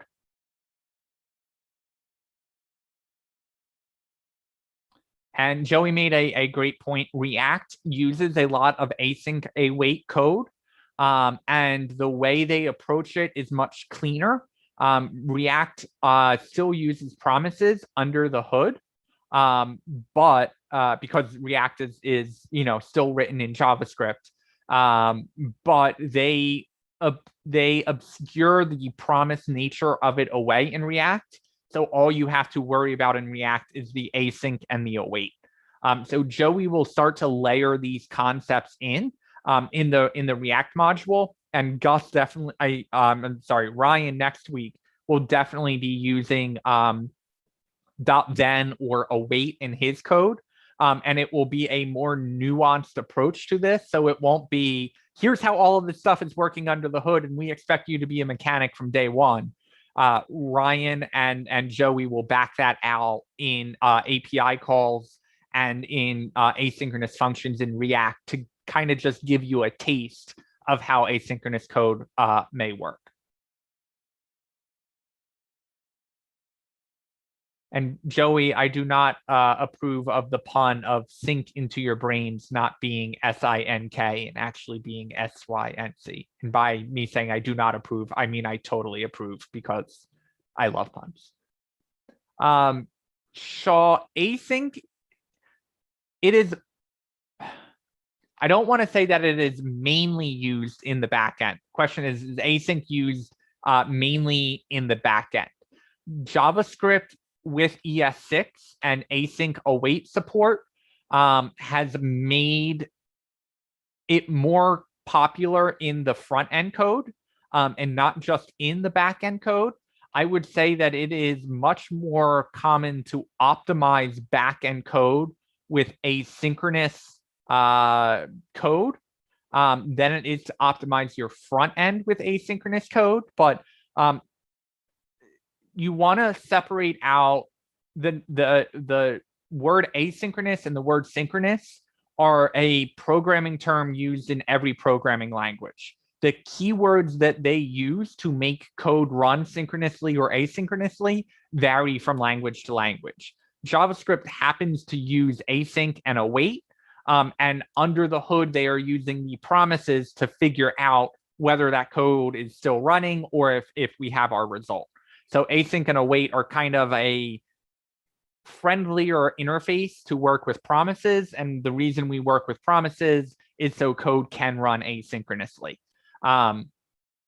Very long answer to, it is probably more common to see async await in the back end, but the front end definitely has more and more growing uses of asynchronous code as more code moves from the back end into the front end.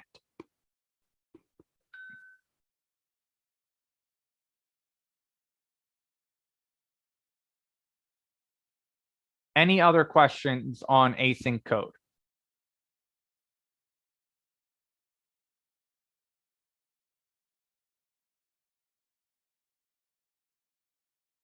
Okay, you're going to take a break.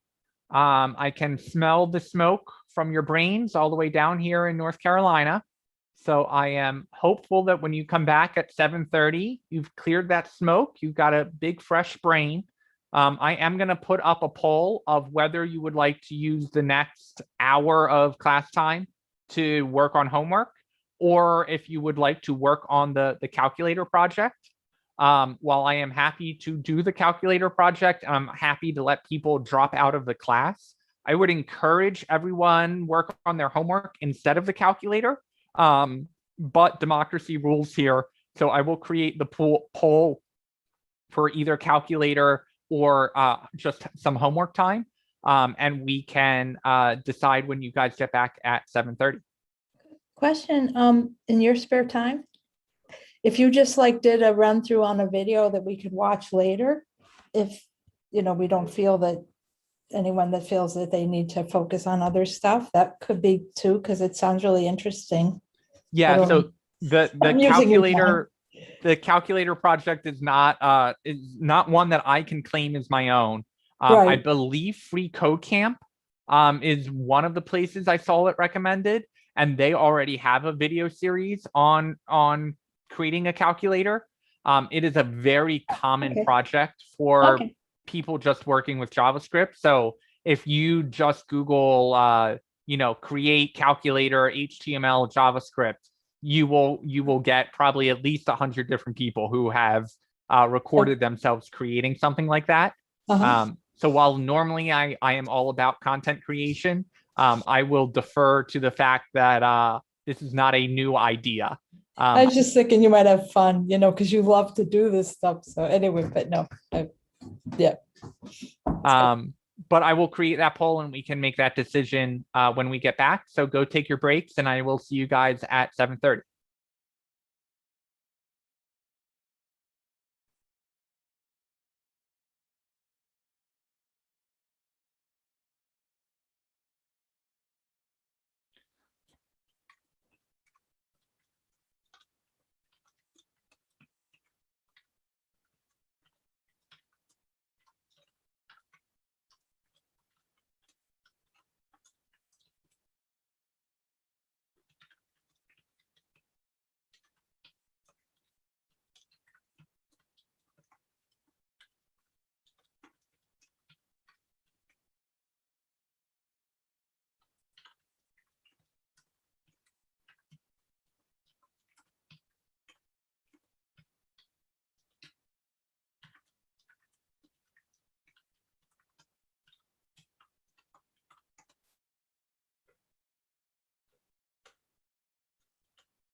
I have launched the poll. 9 of you have already voted. I will leave that up for another minute or two to let people vote, and then I will share the results with everyone.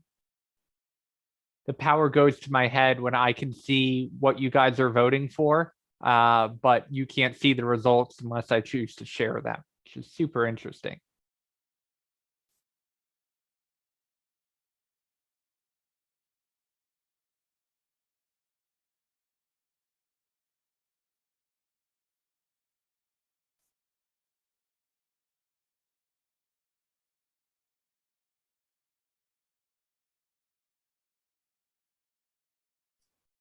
We'll cut the voting off at 7:34 to give everyone 2 more minutes, just in case they've got food in their mouth and are rushing back to the computer.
I don't know why I'm typing answers to questions instead of just answering them.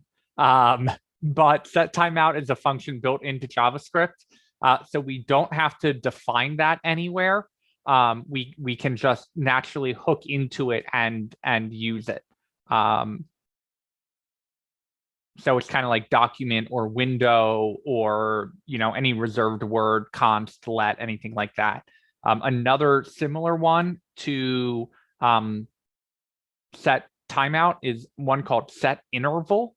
And instead of just delaying your code from running for whatever time period you put in, set interval will run your code every X number of seconds.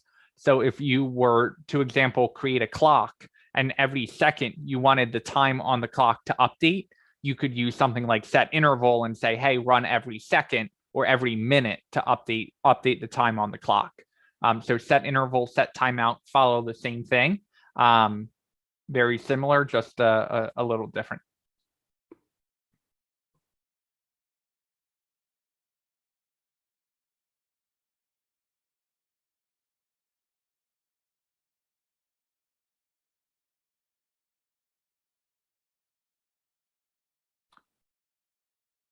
All right, last chance to vote on the poll. At one point, we had homework time with 8 votes and calculator project with only 3. And the underdog snuck up from behind, giving anyone one last chance to vote. Karen, if you did not vote, Karen, feel free to vote.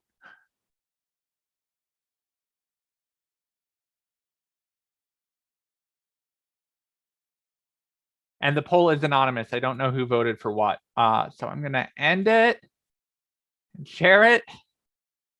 It was a close one, but homework time edged out with 1 vote. So what I will do is I will give people a couple minutes to ask any questions they may have on their homework. And if no one has questions, I would encourage anyone who wants to do their homework to drop out of the room and just start working on that. And anyone who would like me to do the calculator project, I will, after about 5 minutes of giving people an opportunity to ask questions on homework, I will switch over and I will start out the calculator project. If it were not such a close vote, I would say, screw it, just go work on your homework and I'll be here for the next hour. But with 7 people wanting the calculator project, I don't want to gyp you guys of getting that.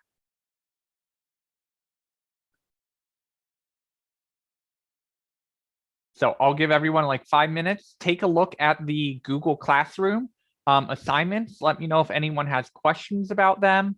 If anyone, I would also encourage you to look at the example code that is posted with each of the assignments and go through there and see if you have any questions on what's happening there.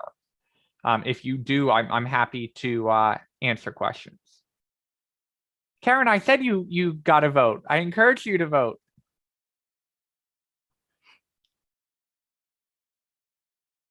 What was your vote, Karen? Okay. So yeah, I'll give everyone a couple minutes, pull up Google Classroom, make sure you understand the assignments.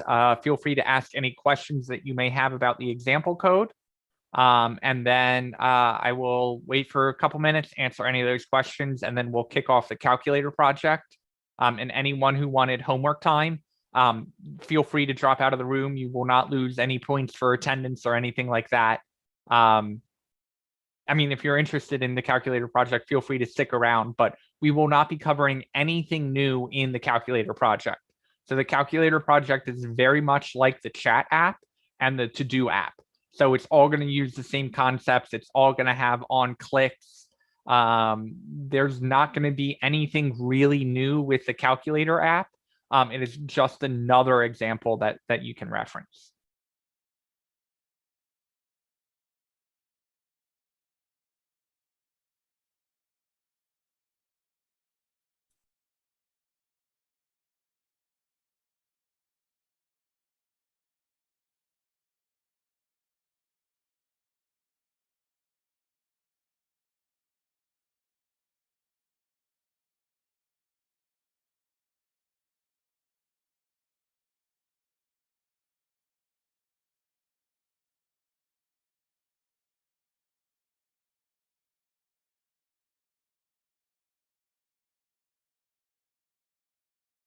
Yeah, Selena, I'll still keep the meeting recording. So if you're interested in the calculator, you're always welcome to go back to the YouTube recording and watch it from there.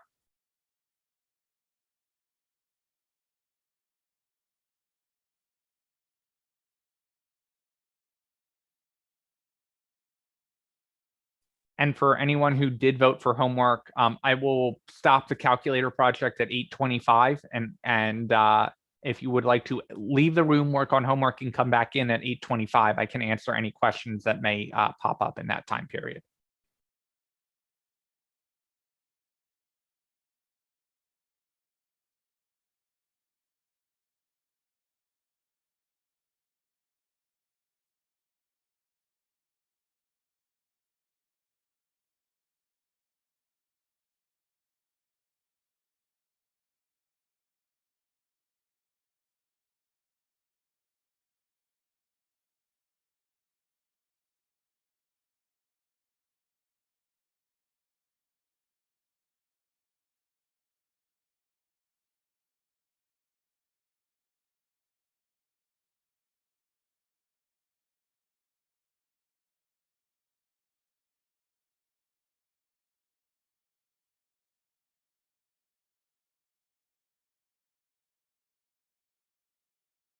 Dominique, good question. When you see CSS and SCSS, they are not exactly the same thing.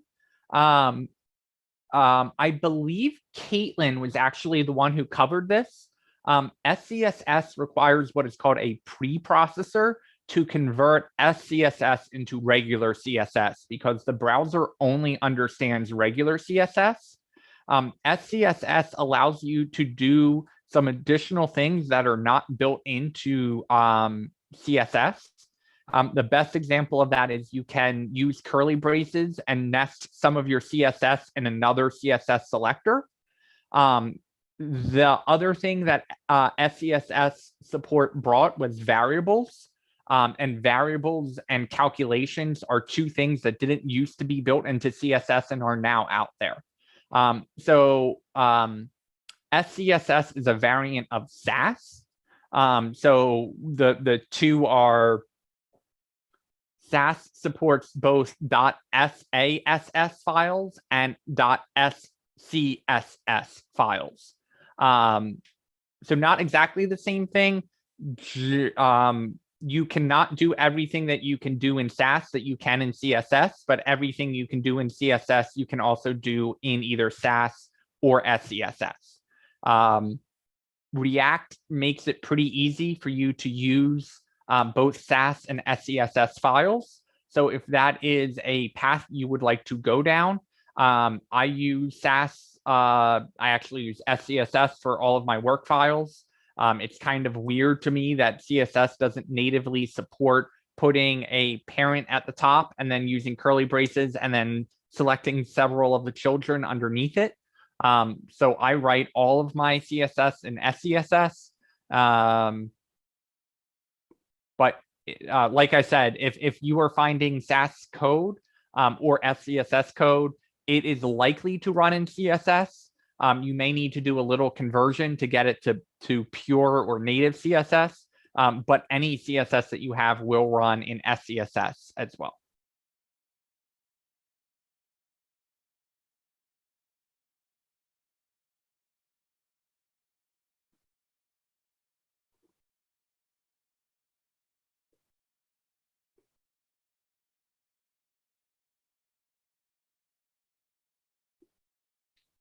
All right, unless there are any other questions, I'm going to kick off the calculator project. And if you would like to drop and go work on your homework, you are totally welcome to do that. And if you have any questions between now and 8:25, just jump back into the room at 8:25. And I will stop the project then and work on that. Office hours are Saturday at 11. And that will be in the same Zoom link.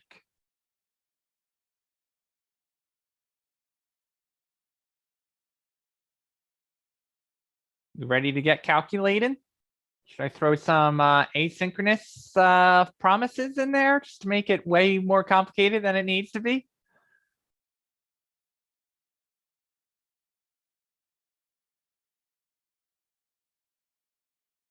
Okay, let's kick it off.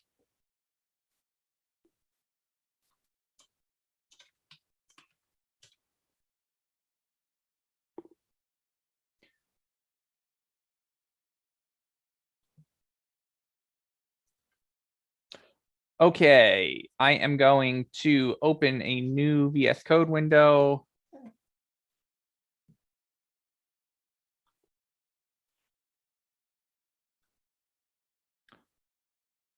I'm going to pop open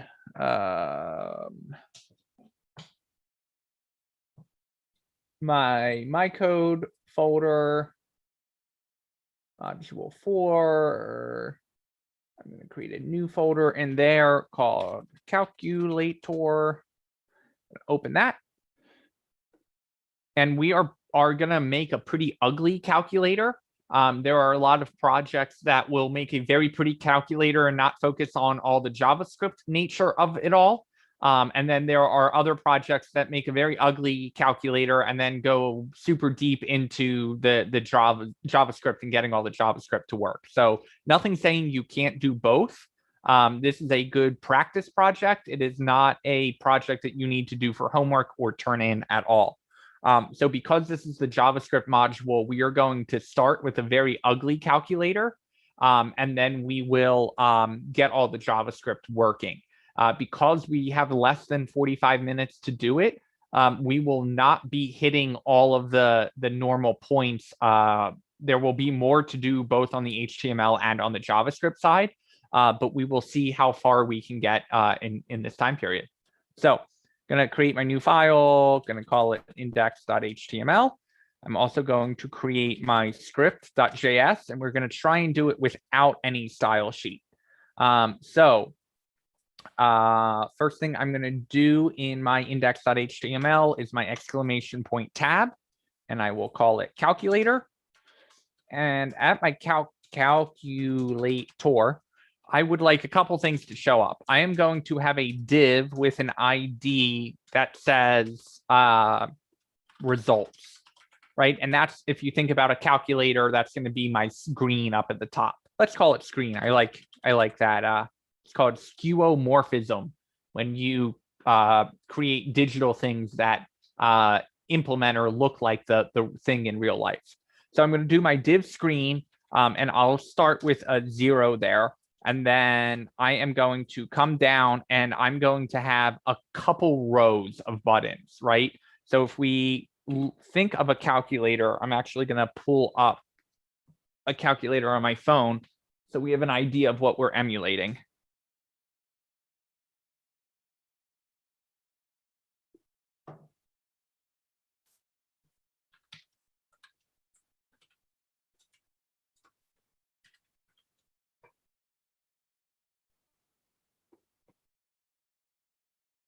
Okay, so this is what I'm going for. So I've got my screen up at my top. I've got a clear button. We'll skip the we'll code this whole interface out first. So I'm going to start with a div, and this will be kind of my first row of buttons. And I will say button, and it's going to say AC. And then I've got my +/- button. I've got my % button. And I've got my divide button.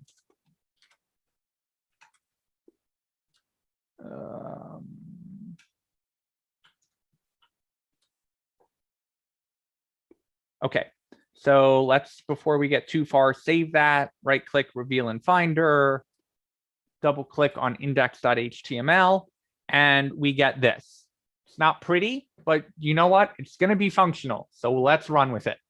So I'm going to do another div down here. And because divs default to block types, it will actually serve as another row. So instead of the extra buttons showing up here, they're actually going to show up on the next line.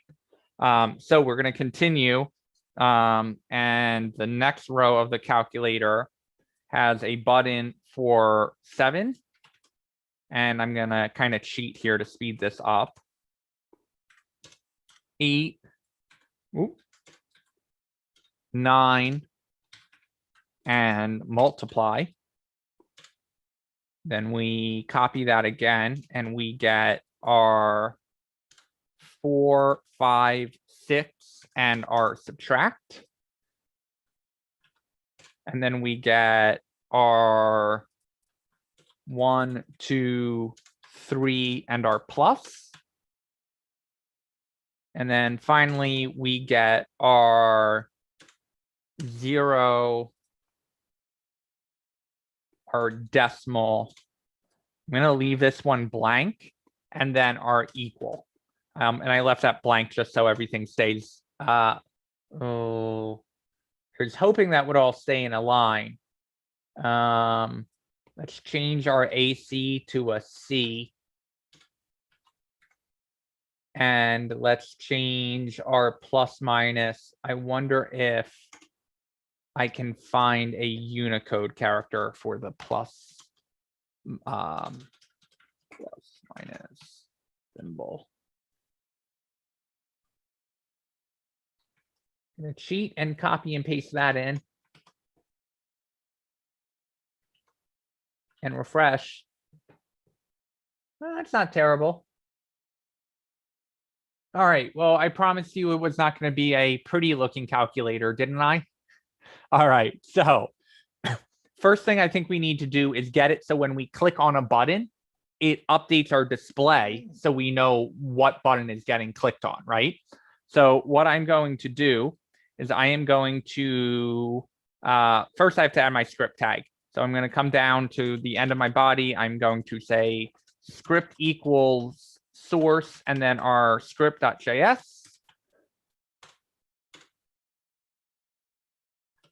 Okay.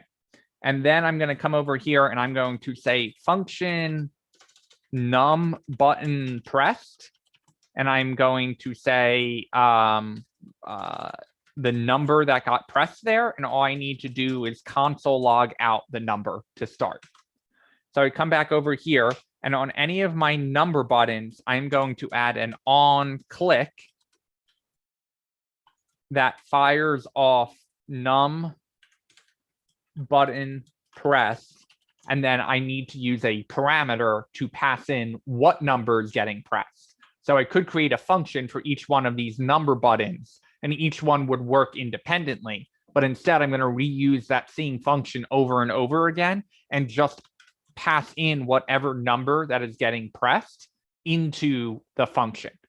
So I'm going to take that. First of all, I'm going to make sure it's working before I replicate it everywhere. So I'm going to save. I'm going to refresh. I'm going to go to my console. I'm going to click on the number 7 and I get 7 logging out. So that's good. Let me link up all my other buttons very quickly. So I'm just going to copy this and paste it all the way down, but only on my number buttons, because we're going to do something different on our other buttons. And then I have to update, of course, all of these to pass in the actual number that's getting pressed.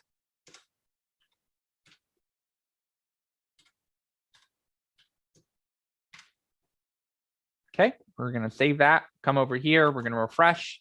Now, when we click on any one of these buttons, it should log out the number. So if we think about a calculator, when we press that button, it updates it in the screen, right? So what we're going to do is we are going to grab our screen and we are going to say const screen div is equal to document.get element by ID. Make sure I put the ID on there. I did. And I'm going to use my screen. And then I am going to say, if my screen div dot inner HTML is equal to 0, then set my screen div dot inner HTML equal to my num. Otherwise, set my screen div dot inner HTML equal to my screen div dot inner HTML plus the number that was just pressed.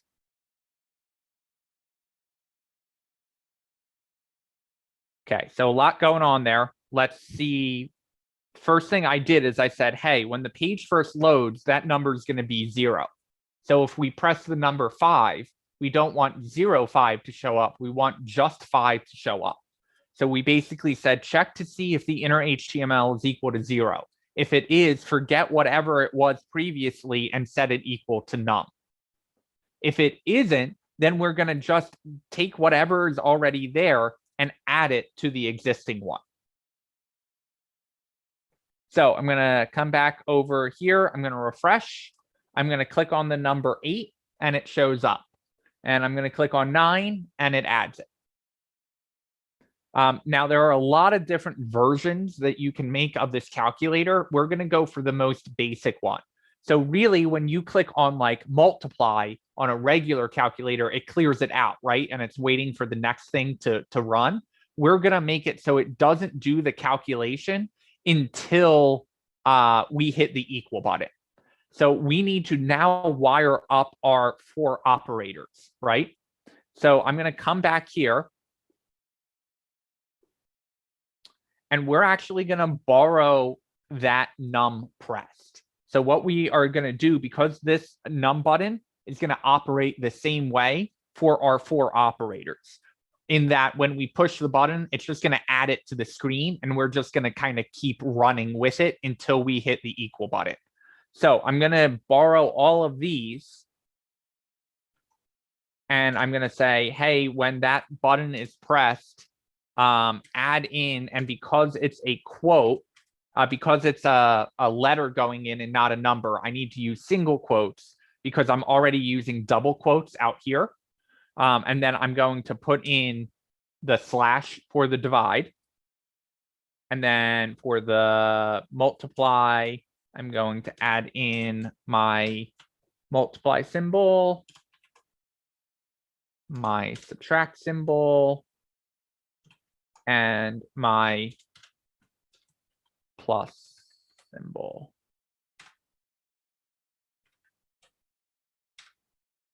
Okay, so I'm going to try that. I'm going to refresh. I'm going to type in 159 times and then 3.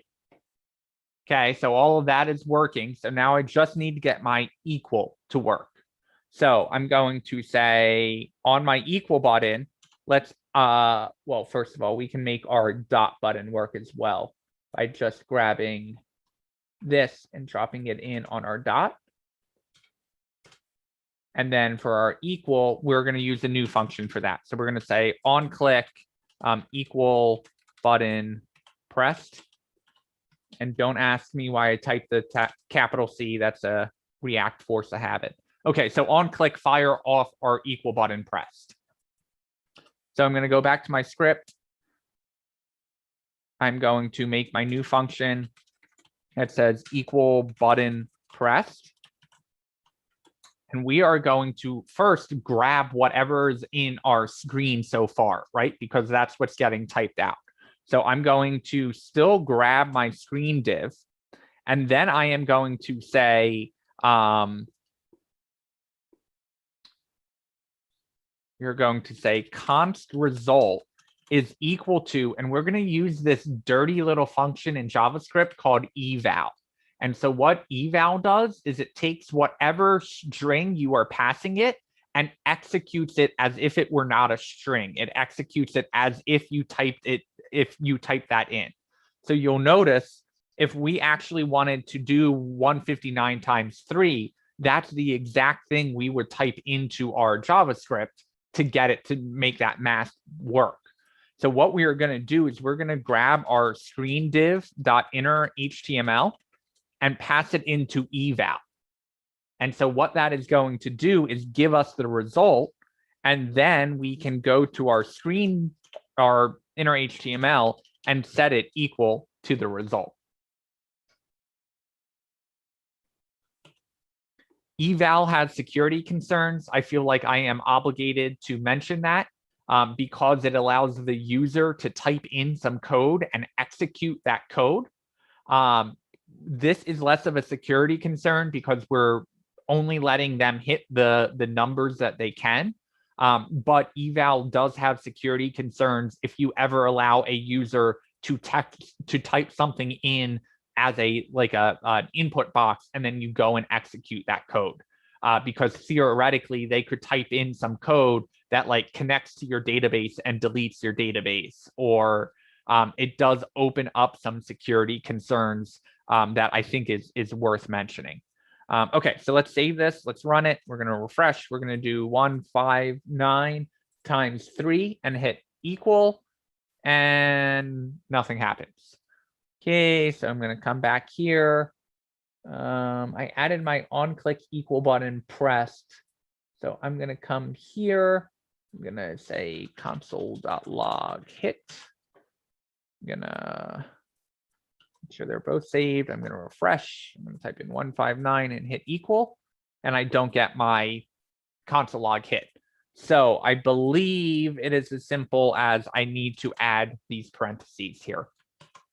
So I'm going to save that. I'm going to come back over. I'm going to refresh. I'm going to type in 159 times 3. I'm going to hit equal, and I get 477. And I can subtract 5 from that and hit equal and get my 472. And I can multiply that by 2 and get whatever. I can divide that by 2 and get back to where I need to be. And I can blow this up so you can actually see what I am clicking on. Okay, so let's think about our other buttons here. Clear should probably remove one number from whatever we're working on, right? So it's just going to delete the last number that's on the screen.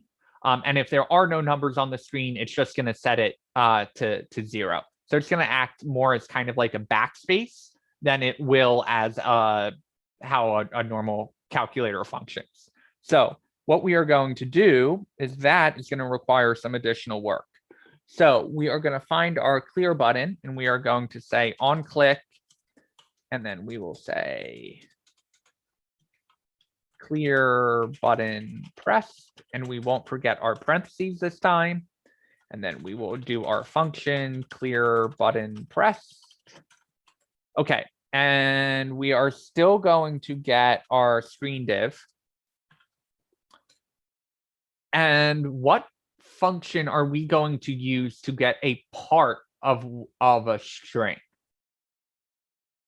You guys may not have learned that yet, or if you did, it may have come from Free Code Camp.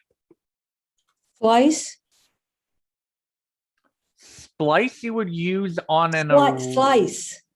Slice. S-L-I-C-E.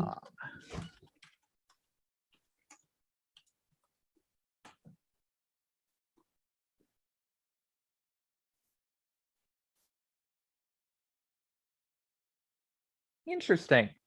Yeah, we can use slice. I was thinking of substring.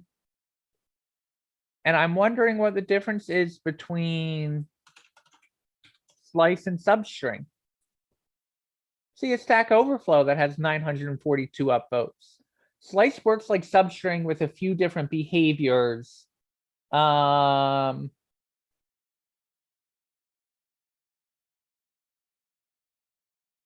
Okay, so effectively they do the same thing. They just do a couple different things under the hood.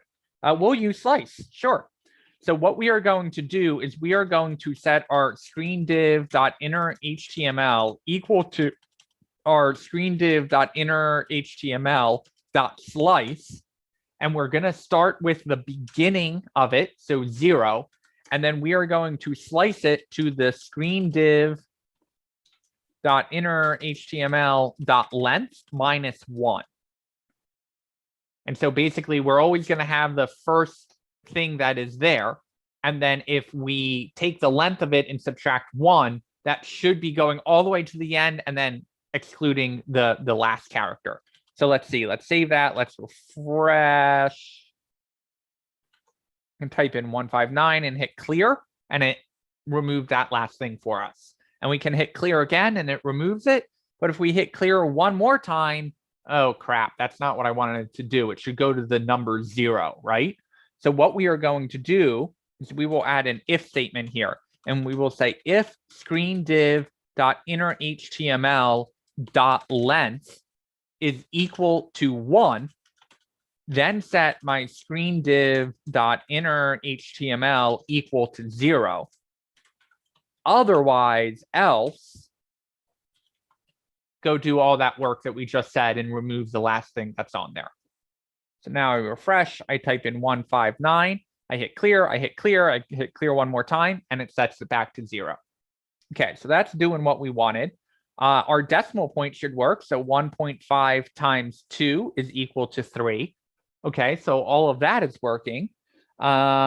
The only thing we haven't done is the % button and then the +- button, right? So the +- button is pretty easy. It's just really multiplying whatever is there by -1. So if we come down here and we say function +- button pressed, you can then take that and add it as an on click here.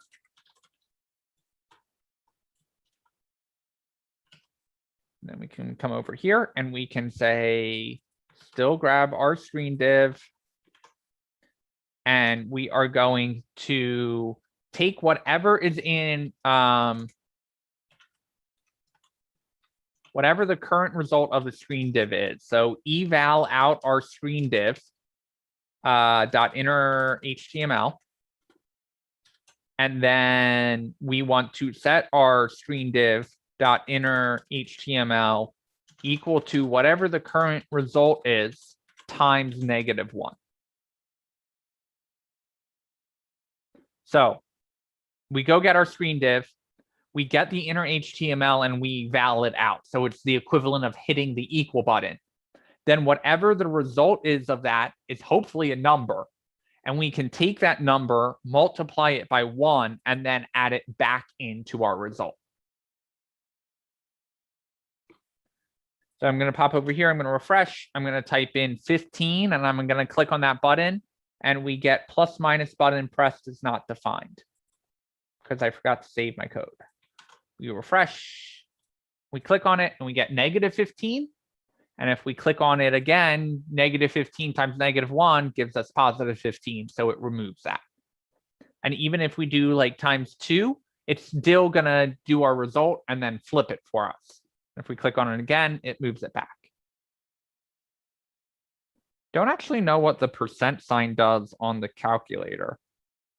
Oh, it just moves the decimal over 2 places. So we're going to come over here. We're going to grab our on click percent button pressed. We're going to remember to save that. We come over here. We say our function percent button pressed.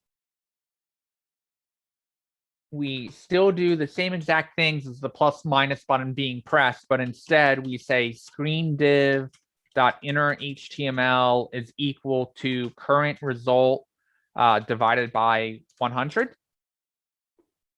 We're going to save that. We come over here. We say 30. And if I click on percent, I get 0.3. And if I clear that and I say 15, oh, if I clear that and I say 15 and I click on percent, I get 0.15. Okay, all of that's good. Now, what happens if I divide by 0? Okay, that probably shouldn't be happening. Or is it I do 0 divided by... Interesting. It won't even let me do... well, I'm going to...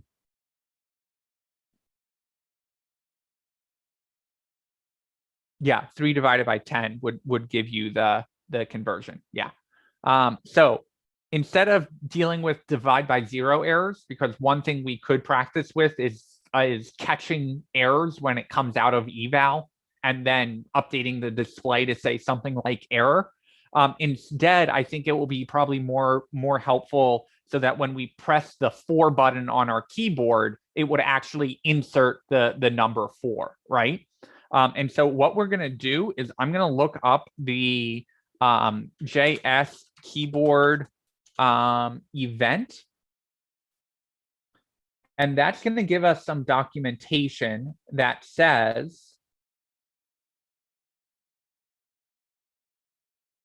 sometimes I really hate MDN for not getting us to the example. Okay, so we use document in our JavaScript to hook into our existing HTML. And then we say, get that event. So I'm going to just copy that. I'm going to drop that in my JavaScript code. And I am going to console.log key pressed. And so now if I save that and I refresh my page, when I type in anything, I get key pressed. And if I type another letter, I get key pressed again. So that event is firing in my console. But we kind of need to know which key is getting pressed. So there's this really cool tool.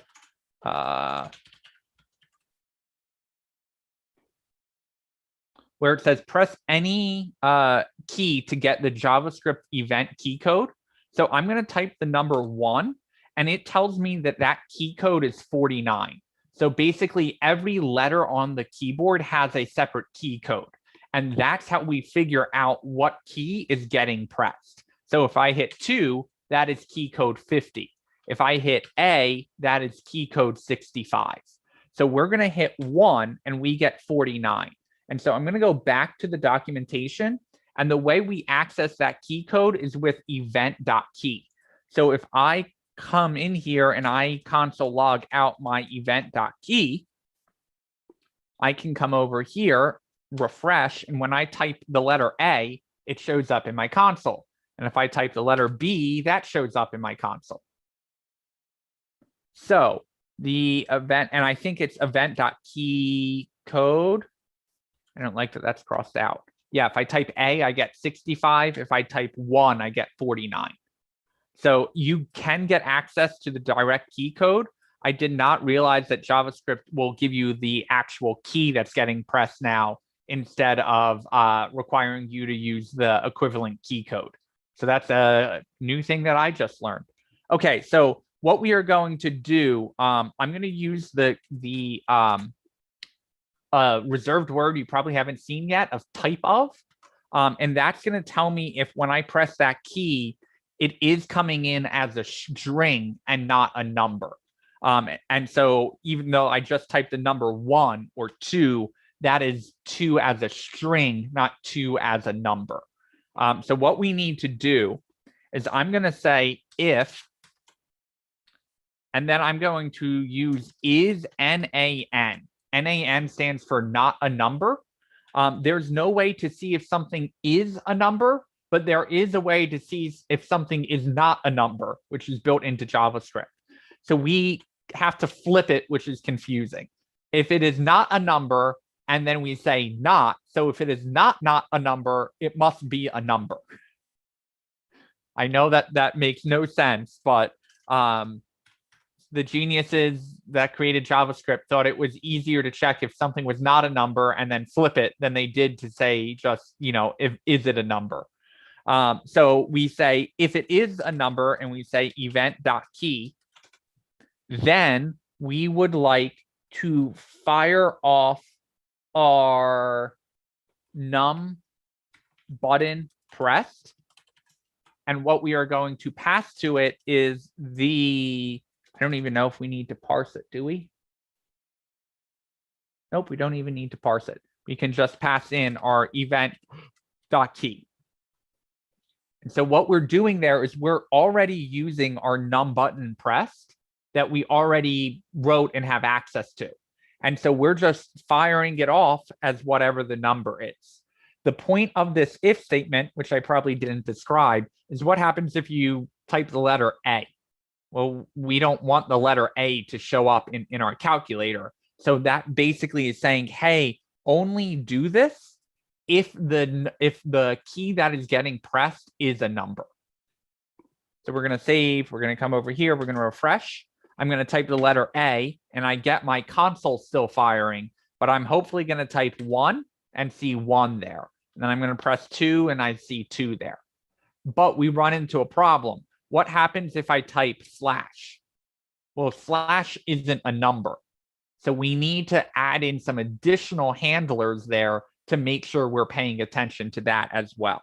So we are going to say, if it is not a number or the event key is equal to slash, or the event key is equal to multiply, or the event key is equal to plus, or the event key is equal to minus.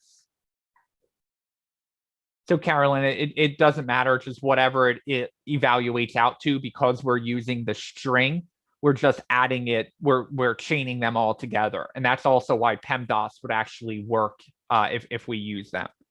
So if we refresh here, we can now type 3 times 3. And I just type that on my keyboard, and that is all appearing.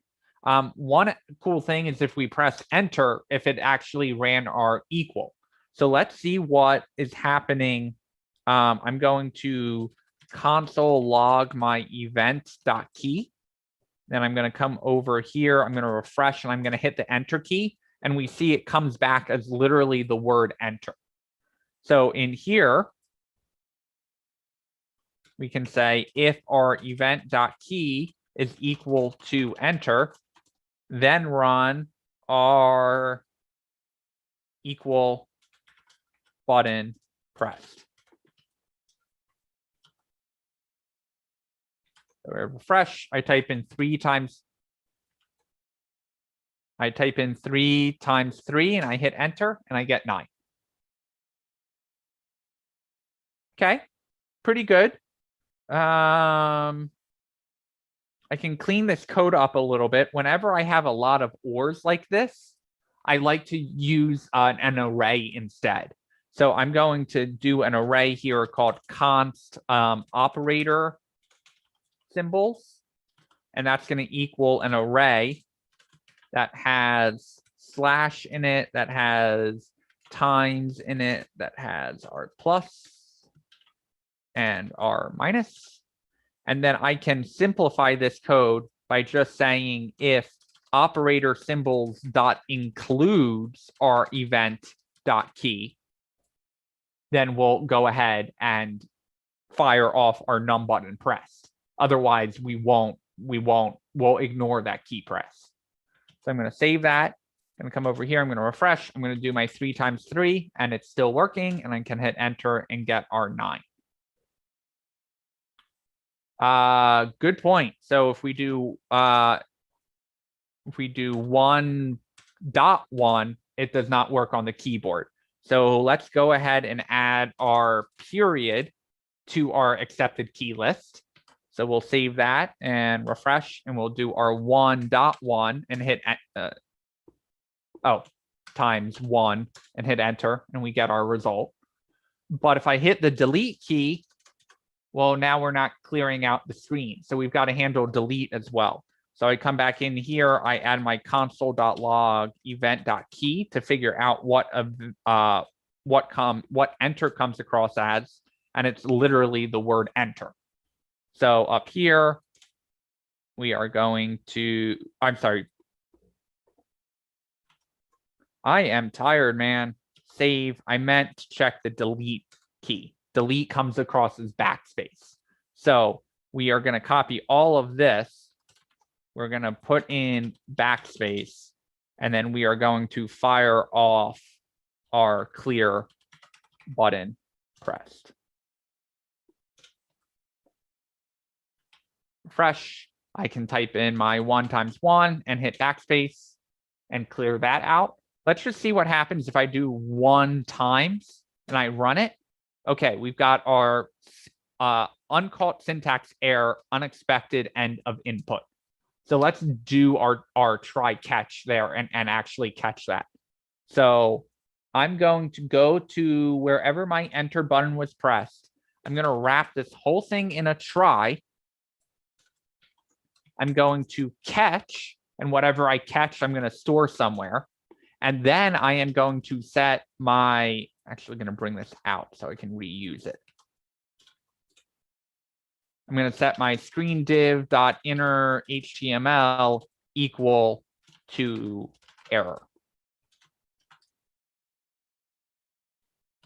And if I wanted my error to still show up in the console, I can still call console.error and pass whatever error we're catching into the console so we can still see it. If you catch the error, it won't default to showing up in the console, so you do have to add that back in. So if we're in here, we refresh, we do 1 times and hit enter, we get our lovely error, and it's still console logging out down in our console. And we'll get fancy with our error. Let's make our error automatically clear. So we'll come down here and we'll say set timeout.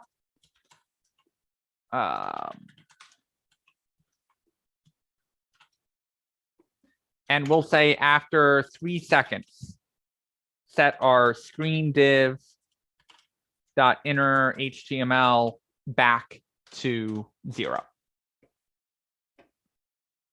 We refresh, we type 1 times and we hit enter and we get error. And then we wait 3 seconds and it sets it back. The E is the actual error that it is catching. You can call that anything. You could, sometimes people call it E, sometimes people call it ERR. The most descriptive is probably calling it error. And then in our error, we can actually, error is technically an object. So we can actually access some properties on that error object. So let's get even fancier. Instead of setting it to error and then setting it back equal to 0, let's grab our inner HTML before we set it to error. So we're going to say const screen before error. And we're going to set that equal to our screen div.inner HTML. Then we set it to error. Then we wait 3 seconds, and then we set it back to whatever the screen was before the error. So I'm going to come back over. I'm going to refresh. I'm going to do my 1 times equals. I get my lovely error. And then 3 seconds later, it puts me back to what the screen was on.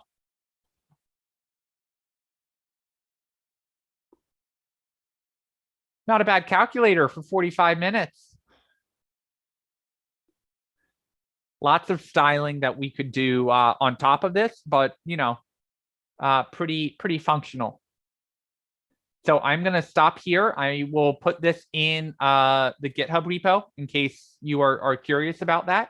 And then I will open the floor up to any questions people working on homework may have, or on the calculator too, if you have questions on that. Did you want to do our breakout room after class then? Yeah, we'll do that at 8:30. That's good. Thank you.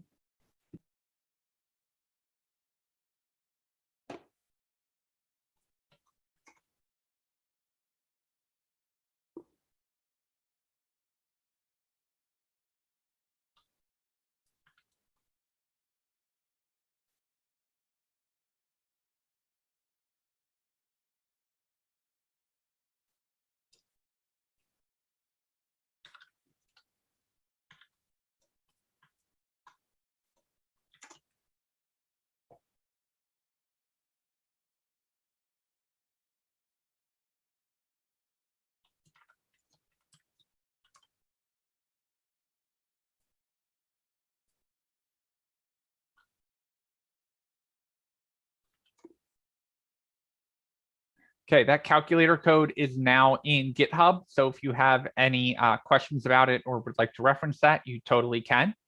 Hopefully that was a good 45-minute space filler. Does anyone have questions about the homework? Or any questions about the calculator that we just did? Other than the key press, hopefully there wasn't anything new in the calculator that jumped out at you. And I guess technically eval.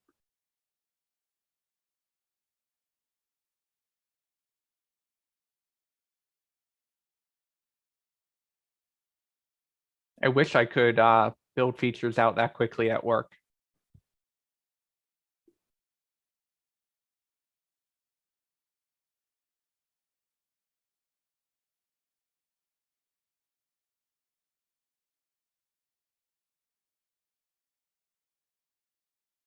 Going once. Going twice. All right, then we will end class a couple minutes early tonight. Carolyn, I'll send you another Zoom link just so we can end the YouTube recording and not have it get weird. But I'll Slack you the Zoom link. You were muted. I just said I don't want to get weird. I already am. All right. Nothing worth hearing. I'm just babbling as usual. All right, sounds good. You guys have a great night. Hopefully I will see you Saturday at 11 for office hours in this link. Otherwise, have a great weekend. And then you and I have a mentor thing. Correct. Yay.